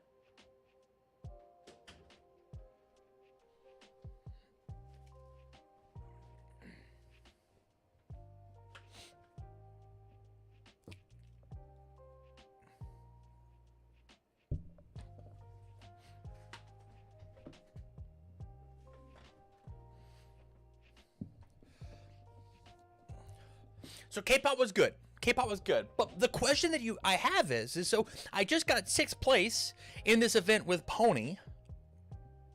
What changes, if any, do I want to do? What cards did I like? What cards did I not like? And the answer is, a quick response was dog shit all day. It was, if you look here, it's a 1 of in this list, and it was really, really bad the whole day. I absolutely wish that I could have, I was not running this card. But because of ending the event so late, instantly having to go to the Critical Role preview, and then instantly having to go to K-Pot, we had to have our deck lists registered and in by midnight, and I left the K-Pot restaurant at 11:30. So I did not physically have enough time to go in and make sure that I had the cards for changes, so we just ran it. We just ran the exact same list back just because I mean, you danced with the one that brought you. It was good enough for 6th place. It'll be good enough for Worlds. It'll be fine. It'll be fine. And so we had to sleep. We wake up. We go on to our next event. Worlds round 1. Versus Ewan K from I just got a jersey from them. I have to be able to say it. Akikamimbara. That's not right. I know that's not right. Akikambara. I think that was it. Playing as Mineta 1 or Mineta 2, excuse me. I am Pony. His entire Ewan, and it's Akikenbara. Thank you, Thantech. Ewan playing Mineta 2. I'm Pony. I'm a 7-hand size character, so I get to build out nice and plenty. He is Mineta playing a D-build package, trying to actively destroy my stage and stuff my card pool. Because I'm Pony, I get to clear cards out of my card pool. This matchup is so easy, and I also have a great testing partner in Zach Richards, who I have tested this matchup already. Like, I feel very, very comfortable, very comfortable inside of this matchup. I feel good. I feel great heading into this this round, as well as Ewan makes a pretty big mistake in game 2, where he chomps one of my foundations, and then plays an attack, and then tries to manifest the chomp into his momentum in order to, like, really get this ball rolling. It's his turn 2. He's going, and as soon as he plays the manifestation and points at the chomp, I raise my hand, call for a judge. Chomp says when it leaves the card pool, remove it from the game. It doesn't care how it leaves the card pool, whether that be going into your momentum or being lifted back to your hand or whatever. And so he just played the manifestation to cycle a card out of his hand and doesn't even get the bonus momentum. And so from there, Ewan is a little tilted, and I'm trying my best to console him. Hey man, it's just a mistake. It's early in the day. You've still got the rest of the tournament. You got this. But I do end up taking this one down 2-0 pretty handedly. My character just actively fights everything that this Mineta deck wanted to do. From there, I play against Chris Smith. Another final round alum on Ymir, the deck that last night was the only deck that I ended up losing against in the whole event. And I have to say, this match might be the single greatest match of universes I personally have maybe ever played. The back and forth that we had of the push and pull, the ebb and flow of the match in game 3 alone, Chris built up to like 10, 11 foundations, and then using Best Buddies and Brief Respite and Recoup Time, built himself down to 3 foundations, built himself back up to 9 foundations, built himself down to 3 foundations, built himself back up to 9 foundations. By the time that I killed him, I had 6 cards left in my deck. If I cycled one more time, I lost the game. I had to play everything absolutely flawlessly, and every move that Chris played was coming for my throat. I went to I had double-digit horn counters on my character card before I threw one attack. That is how defensive I was playing, because I knew if I lost this, it was going to be a slippery slope. It was all downhill. And I played my little head off. I end up taking the match 2-1, losing game 1 because I played my pony game plan of, I poked you and it was lazy, and I put you down to 10 and it'll be fine. And then Chris said, you put me to 10, I'm going to kill you now. And just it absolutely slashed me. But in games 2 and 3, I played a more defensive game plan. I went more for the backswings, and I played this character like a 7 hand size character rather than a monkey. And I got the results for it. And there it is. Round 3 versus Alex G. The Pony Mirror. And holy cow, Alex's deck is so good. You can obviously tell that Alex has put a lot of time and thought into Pony. And throughout the entire match, as well as after the game, we sat here and we talked Pony Tech over and over, and he's like, I like this card on my list, I don't like this card on your list, and I'm like, I like this card on your list, I don't like this card on your list, and we're just chatting Pony stuff. I truthfully think that if he had one check go his way better, he cleaned my clock in game 3, and it's not close. To the point where he played like triple Spirit Slash and cleared them just because he wanted the face down foundations because the other cards in his hand were so much cooler and better. Yes, I had trapped one card in his card pool, and he like checked poor enough that he like, I'm gonna build back up my foundations by clearing. He gave up 12 damage just cuz. It was really, really scary. If he had just let those attacks resolve and just like checked a 5 later and like done it, he would have just won the game on the spot. I didn't have enough defense to deal with what he was doing. It was very, very good. But checks ended up on my favor, and so I ended up taking it down 2-1.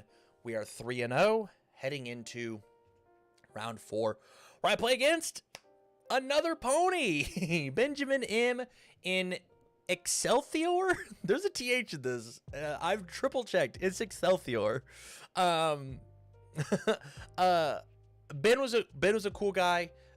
Really enjoyed our match together. A lot of back and forth.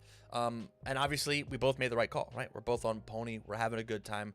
He was not quite as roaring and wild as Alex was with like the clearing his card pool, but he was on Lethal Slash in the same way that Alex was, where I was not, where there was the difference in our decks. And it just isn't loading. 1 second, guys.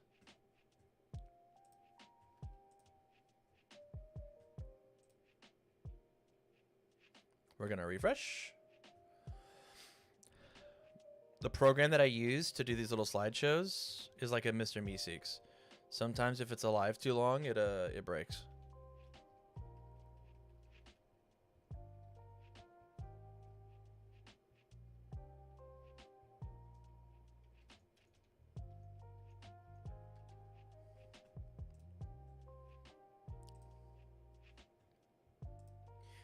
And we're back. Hey, I won 2-1 versus Ben. This is a classic, like, I won the die roll, and we just like we slung. We were just playing pony stuff. I had things in the sideboard though that I think, and I found my sideboard pieces, whereas he didn't, which is I believe the only reason that I won this one. From here, this is a 7-round tournament, I believe. 6 or 7? 7-round tournament, yeah. Where the top half move on. So in round 5, I play against Tim Keefe, and we both decide, as the 2 only undefeated players, we'll take the draw. It's just me and Tim. It's another Ymir. I don't want to go through this heartache again. I'll take the draw. We'll see where our cards lie. We'll see how it happens, where it happens.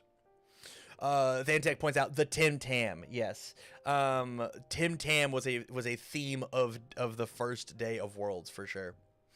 From there, we end up going against Brian G versus their Ghidorah, except for the fact that we decided to ID as well. Brian won his last round, so he was gifted the opportunity to ID the last couple. And then lastly, I play against George Zhang on Rodan, except for the fact I ID this third one as well. And thank goodness I did, because boy howdy, I did not want to fight Ymir. I did not want to fight Ghidorah. And I did not want to fight Rodan. All decks said easily, if something could have gone a different way, it would have... I easily could have gone X and 3 those last 3 rounds and just been knocked from the event. So the fact that I was gifted the opportunity to ID against these incredible players, very, very cool, very, very awesome. But there it is. Second place after the dust settles, going into day 2. And I gotta say, I cannot believe that Tim Keefe fleeced me into taking the ID so that he could have a 3% better tiebreaker as we all sit here at 15 points. Absolutely messed up that he would do that to me. Just the worst, truly. Just the worst. But with that, we are a lock for top 2.04. Thank you. Yeah. Sure, Tim. Yeah, man, you gotta bring it up. This was a very good, very fun showing, and hey, man, I'll take second place. Second place is great. It means that I get to go first in every single match tomorrow until I meet Tim Keefe in the finals, and we actually play the round 5 that we were supposed to play, which is very cool. Chad, I feel great. Chad, I feel so good. I feel so vindicated about this year, and truthfully, like the entire past 3 years, right? I kept saying at the start of the day, people were like, are you nervous, or are you, what are you feeling right now? And truthfully, the only emotion that I could feel was just being excited to be in the room. The past 2 years, I'd gotten so close to just going to Worlds and making that just like being a part of the experience, right? Year 1, I had MVP, stuff happened, I missed Worlds. Year 2, I didn't get in on points, I didn't get in via the LCQ, I was like 2 away. And so year 3, I finally got in via the LCQ.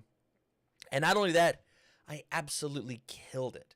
I did the thing. 6th place in LCQ, and then second place in the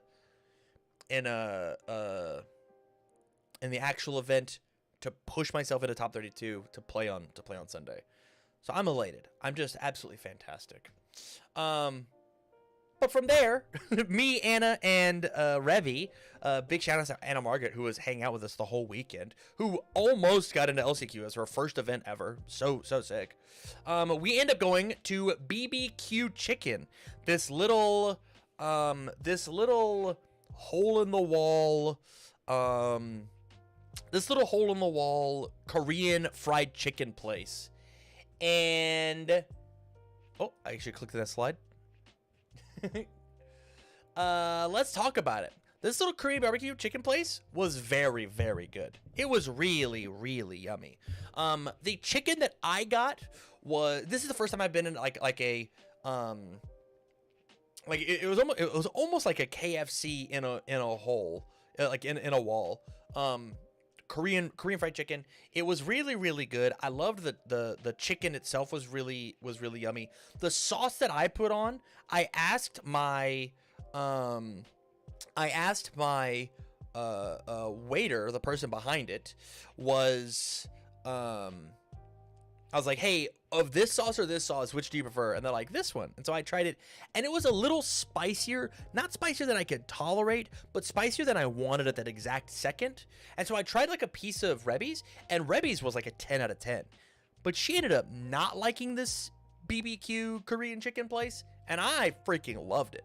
I thought it was really, really, really yummy. You need to try bulgogi poutine, Tam. That sounds great as well. That sounds super yummy too.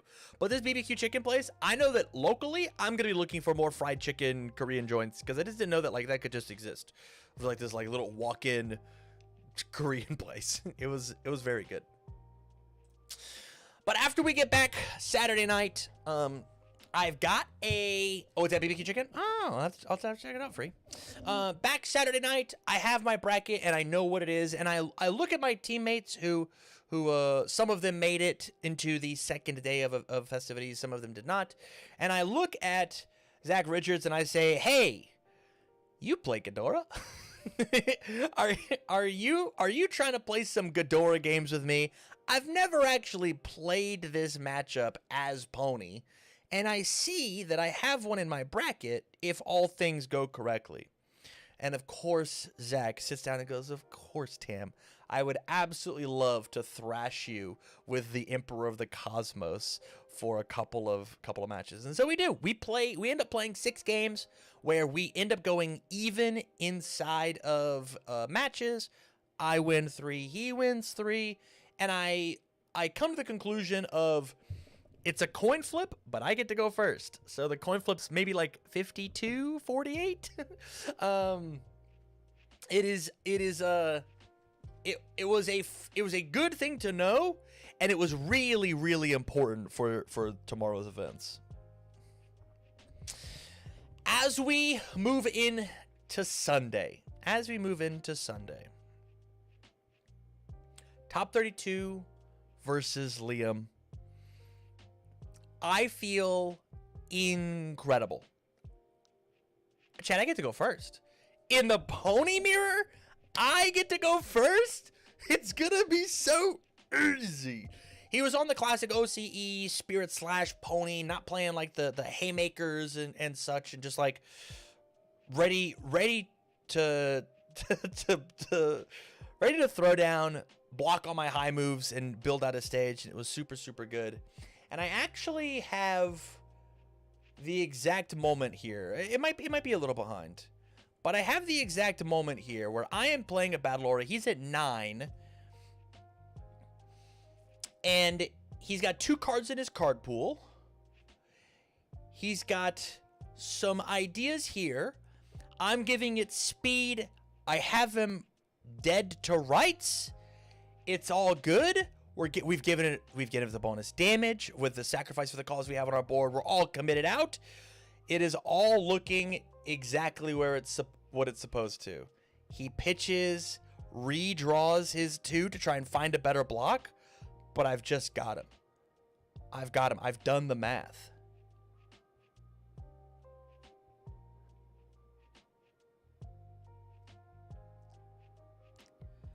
He's counting, and he's done the math too.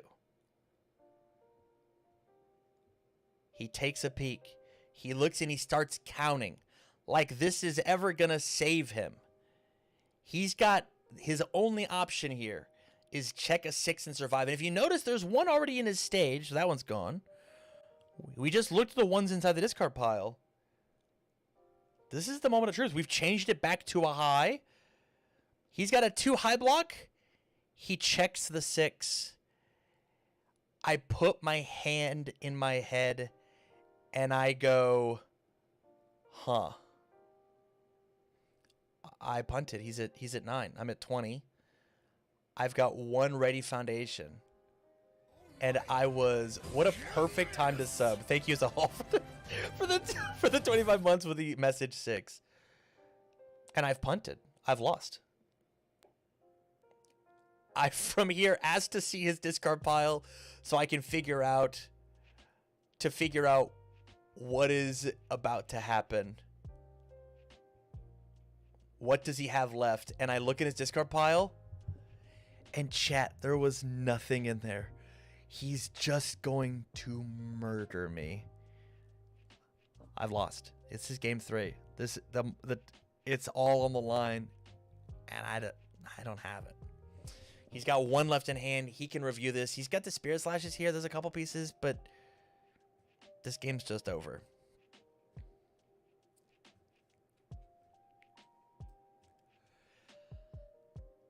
At that moment, that 6 check, the way that I've been describing it is that 6 check was checkmate.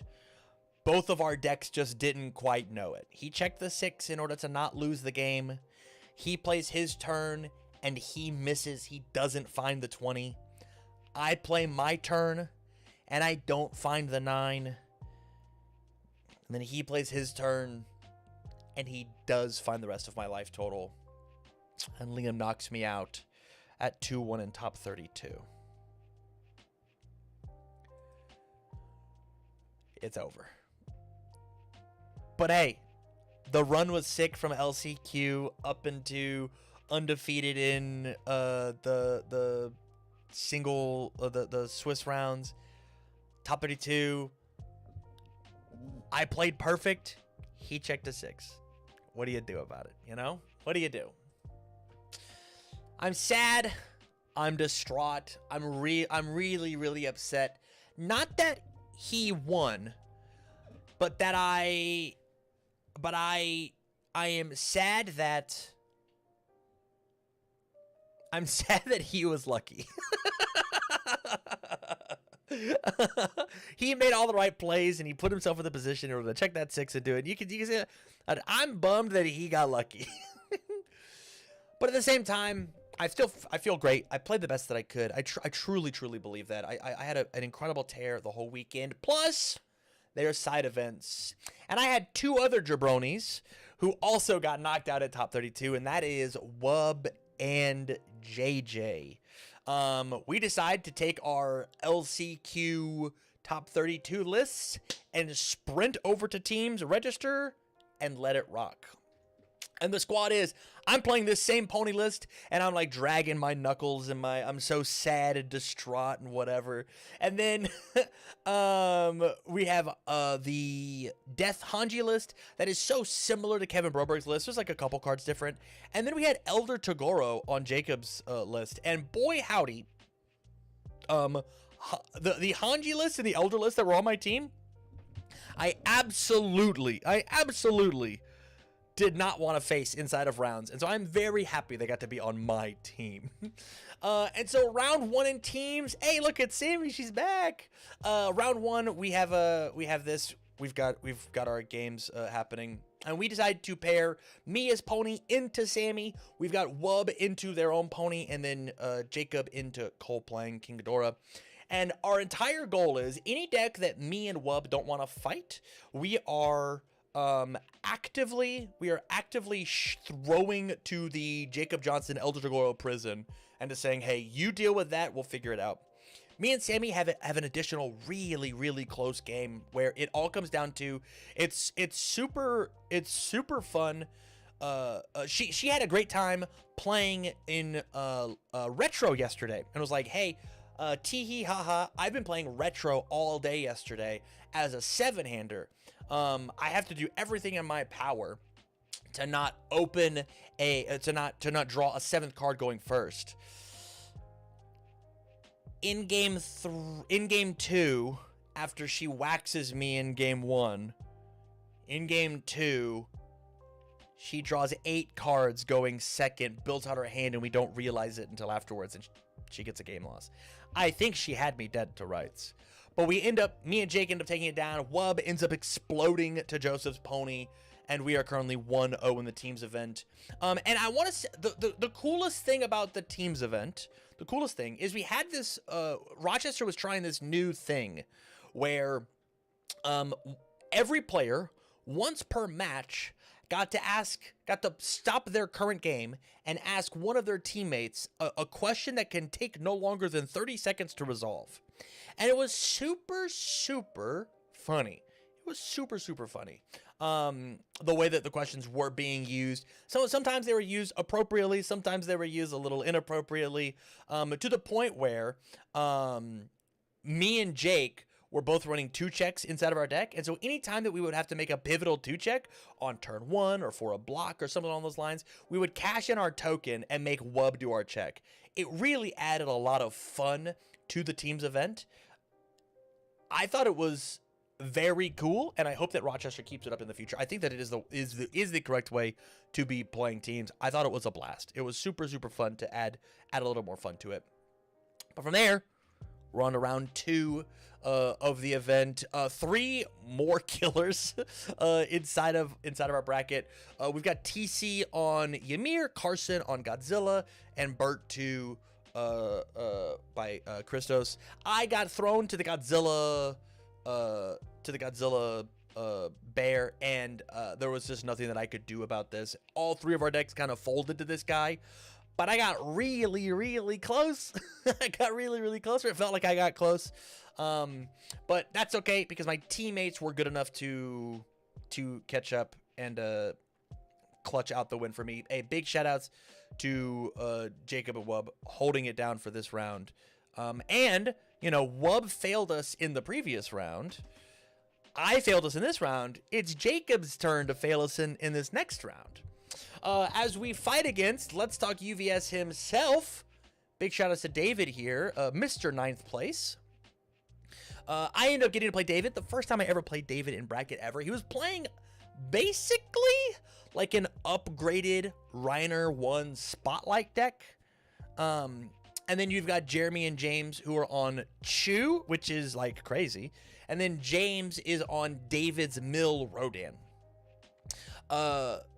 Ends up that my teammates are good enough that if I can take a tie in the Reiner matchup, 1-1 draw, I don't have to finish a game. So David officially has never beaten me in rounds. So there's that. From here, we had round 4 versus Team MGLA. And hey, look, it's Mike. I fought that guy already. We had Justin on Krista. We've got Nathan on Mimic, and Mike on a very similar list to Wub, if not like the exact list. And I wax Nathan pretty quickly, as Pony is ought to do. Nathan got in a great game, but it was just I won the die roll and I just like did Pony things and he couldn't get his feet underneath him, and then he like triple krakened me or something and like killed me because I like held a low block or something like that. And then Wub just like played fast enough, well enough to like beat what Justin's deck was doing, and Jacob lost this round. Jacob absolutely lost this round. If you ask him, he'll say that he didn't. But we went ahead and just put it down as a loss because he didn't get a chance to finish his games, and it was his turn to lose. There's a dedication to the team says you need to know when to fold them. He will say that he ended up finishing the game and that he beat Mike, but don't believe what he says until he makes a video about it. So there's that. And then round 5, our last round. I see Keenan across the table, one of the only 2 people to actually beat me inside of an event this weekend, and I go, I need to stay away from you. So we feed him to Jacob. And before this match starts, we are both undefeated. And they proceed to go, hey, the difference between first and second ticket-wise is 1 ticket, or like 3 tickets. If we just choose to ID and then play for the last ticket, everybody gets, the most spoils possible.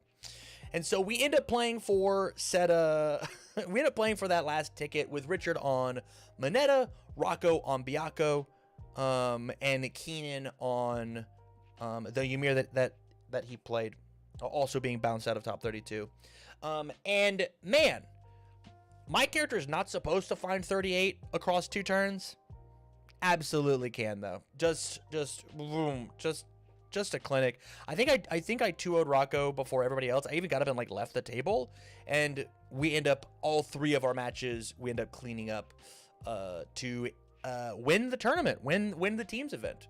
So all in all, 5-0 in teams. The deck did really, really well. I'm really, really happy with it. I love the choices that I made inside of the deck. I had a great team. Guys, I had a great weekend. It was a really, really nice weekend.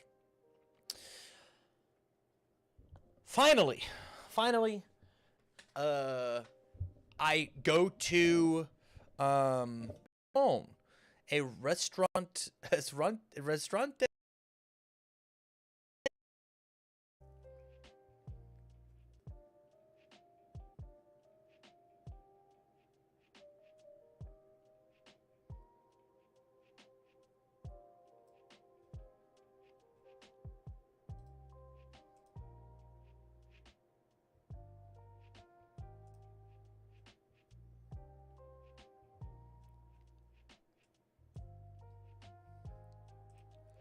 Trying to figure out if my YouTube went down.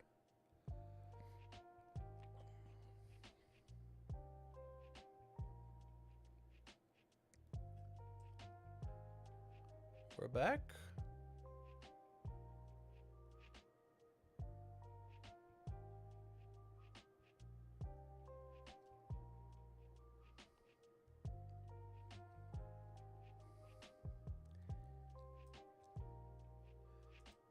Am I live on YouTube?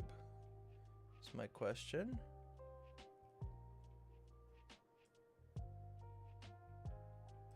Okay. So this YouTube video is actually cursed. We're not back on YouTube.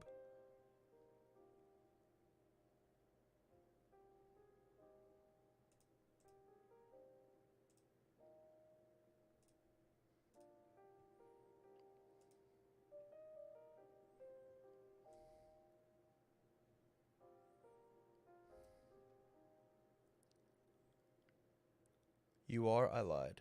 Whoops. Okay. As long as you're back live, I don't have to make another link. Okay. Anywho, yeah. El Patron was whatever.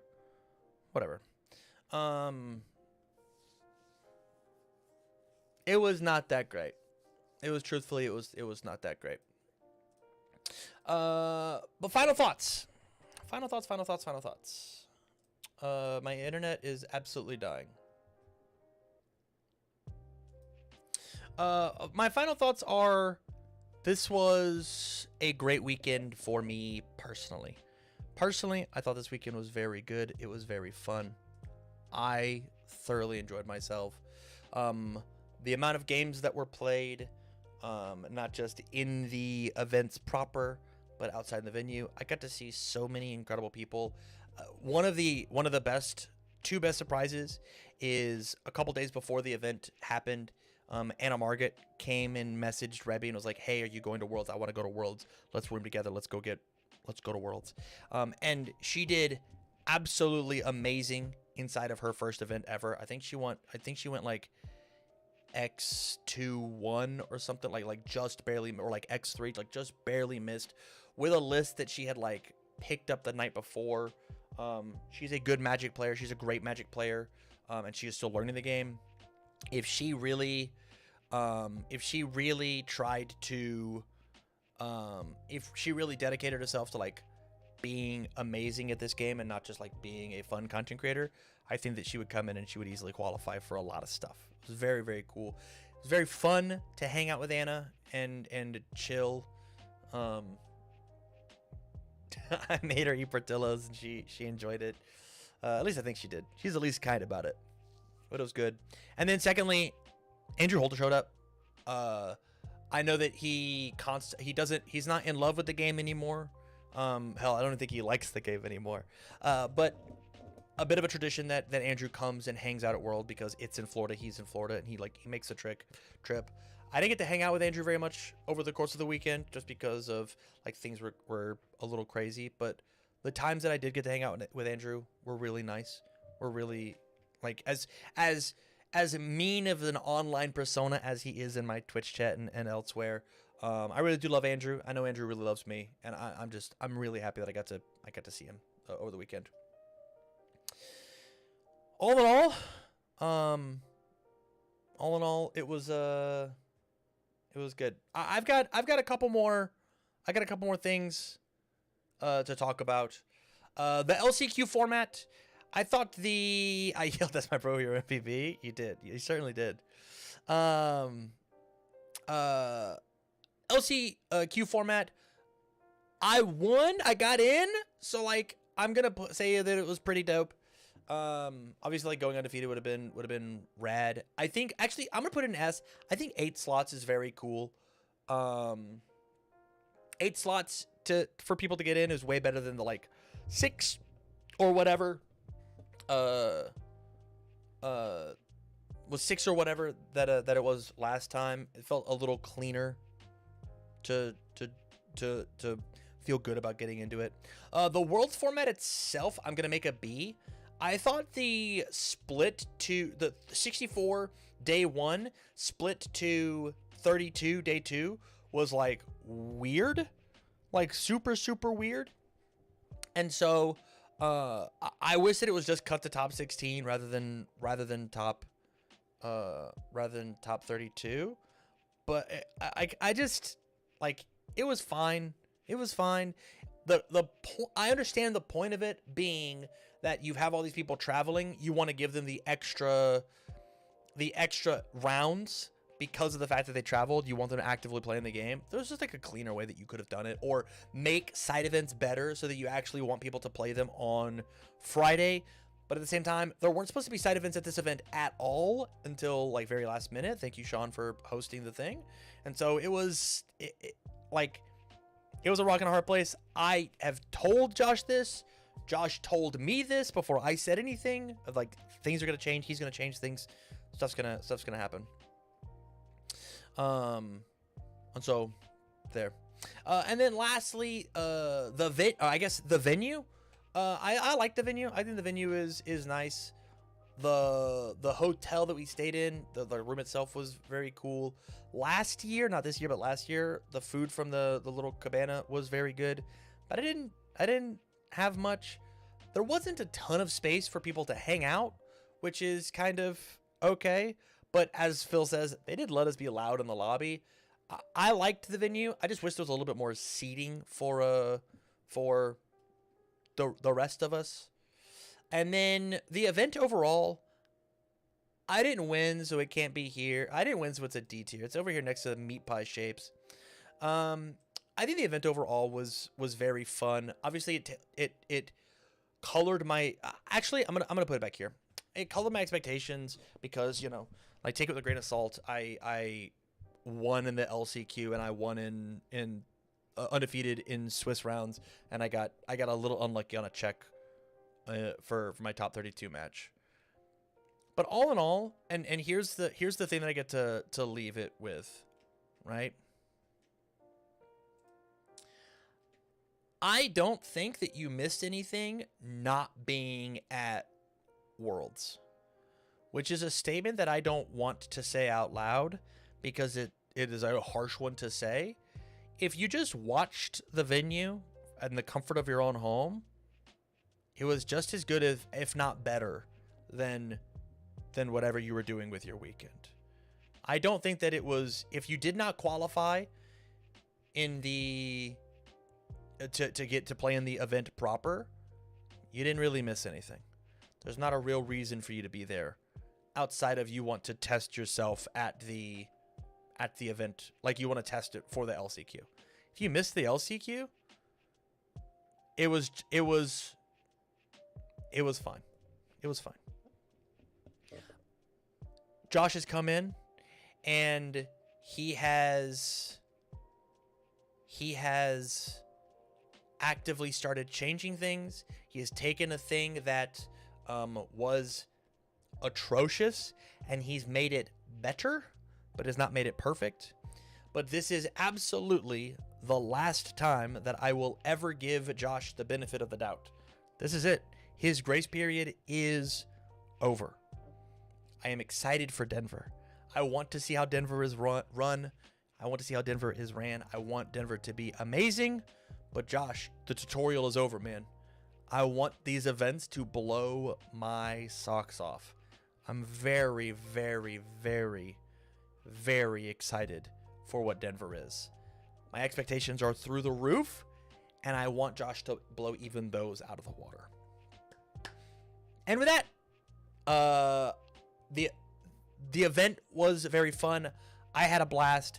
Thank you all so much for watching this video. Thank you so much for coming up and saying hello, or having me sign things, or playing games with me. It was incredible. Thank you, Twitch and YouTube chat, for being with me live. Thank you all the YouTube vlogs.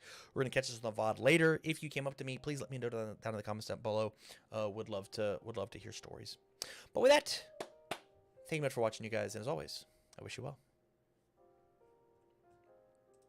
That's a good hour and 40 that I think I can get shaved down to an hour and 20. Yeah, this it was nice.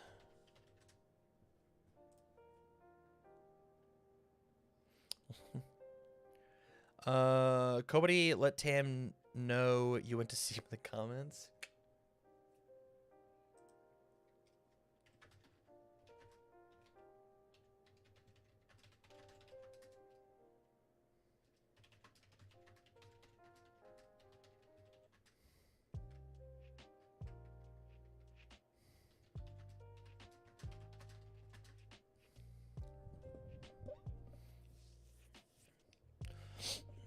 I won't be there, but let me know if they've managed to locate physical timers for Denver.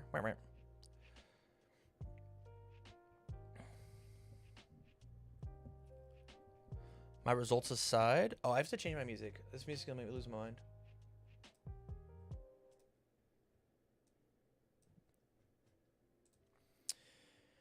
Yeah. Yeah. I forgot Sunday's team dinner. You're correct, Brody1. You're correct. I forgot the team's dinner. That is my bad. I forgot about it because I didn't take a picture of it, and I should have. You're totally right. You're totally right.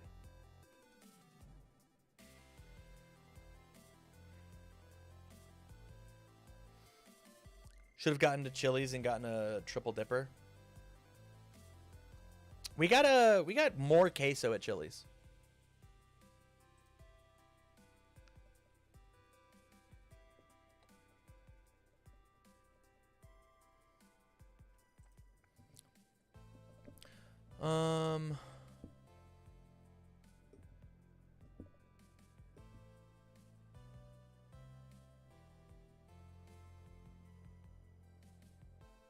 The best part about you guys going to Chili's, by the way, was Barrett Bryant saying he was going to dinner and you weren't invited. Us not going to the Japanese place and Barrett hiding in the corner when you walked into Chili's. That's very funny, Andrew. That's very, very funny. Yeah, I asked Barrett what he was doing for dinner, not to like go with you guys, but to invite him to come with us. But he was already taken care of, so it's dope.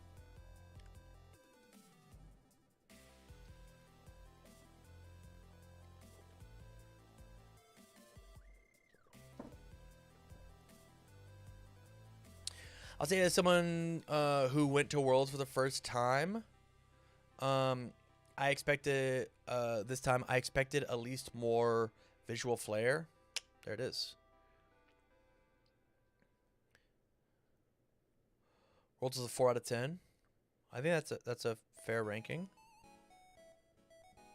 They've had less and less flair as time goes on. Correct. Yeah, there used to be like big posters and stuff.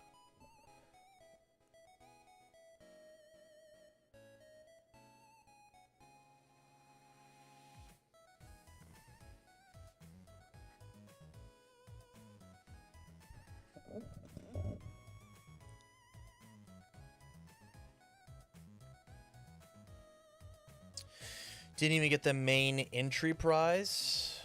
What? Oh, true. Yeah, we did. I guess we didn't even get it. I guess I didn't even think about it. I was just so happy to be there.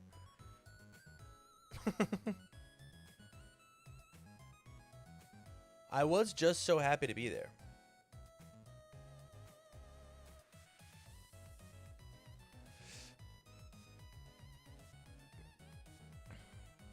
I still don't have my voucher. I'm sure they'll get it to you guys. It'll be okay. I'm sure it'll be fine.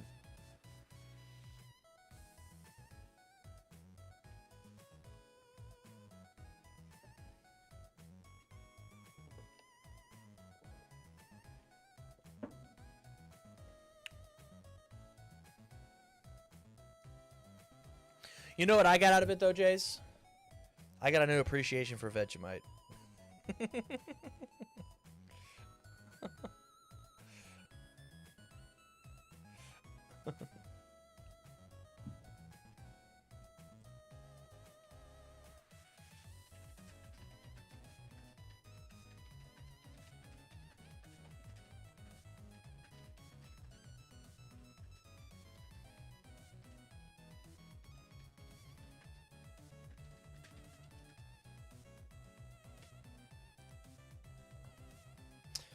Hell yeah, that's my OC streamer. You like it? I don't not like it.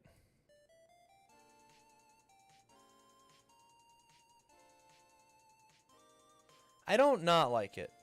And that's what I'll say.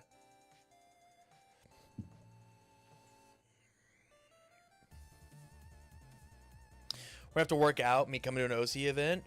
Agreed. Agreed.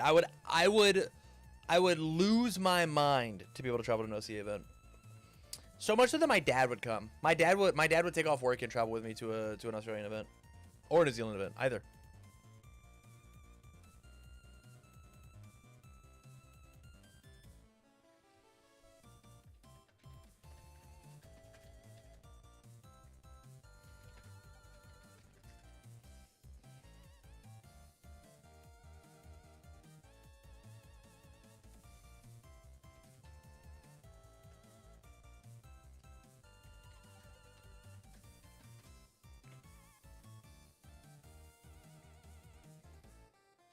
Mitchell hit me with a moment I was not prepared for in the lobby bathroom.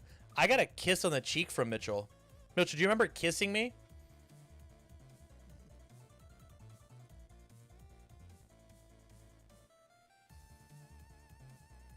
Vaguely.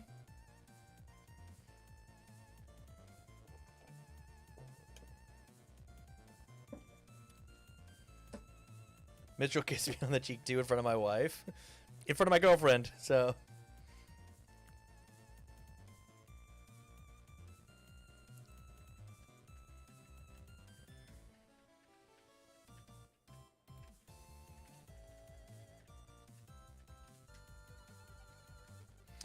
Mitch would never make the same misplay twice. His movements are measured in centuries, or whatever Mitch said to me, said to me 70 times. That sounds like Mitch.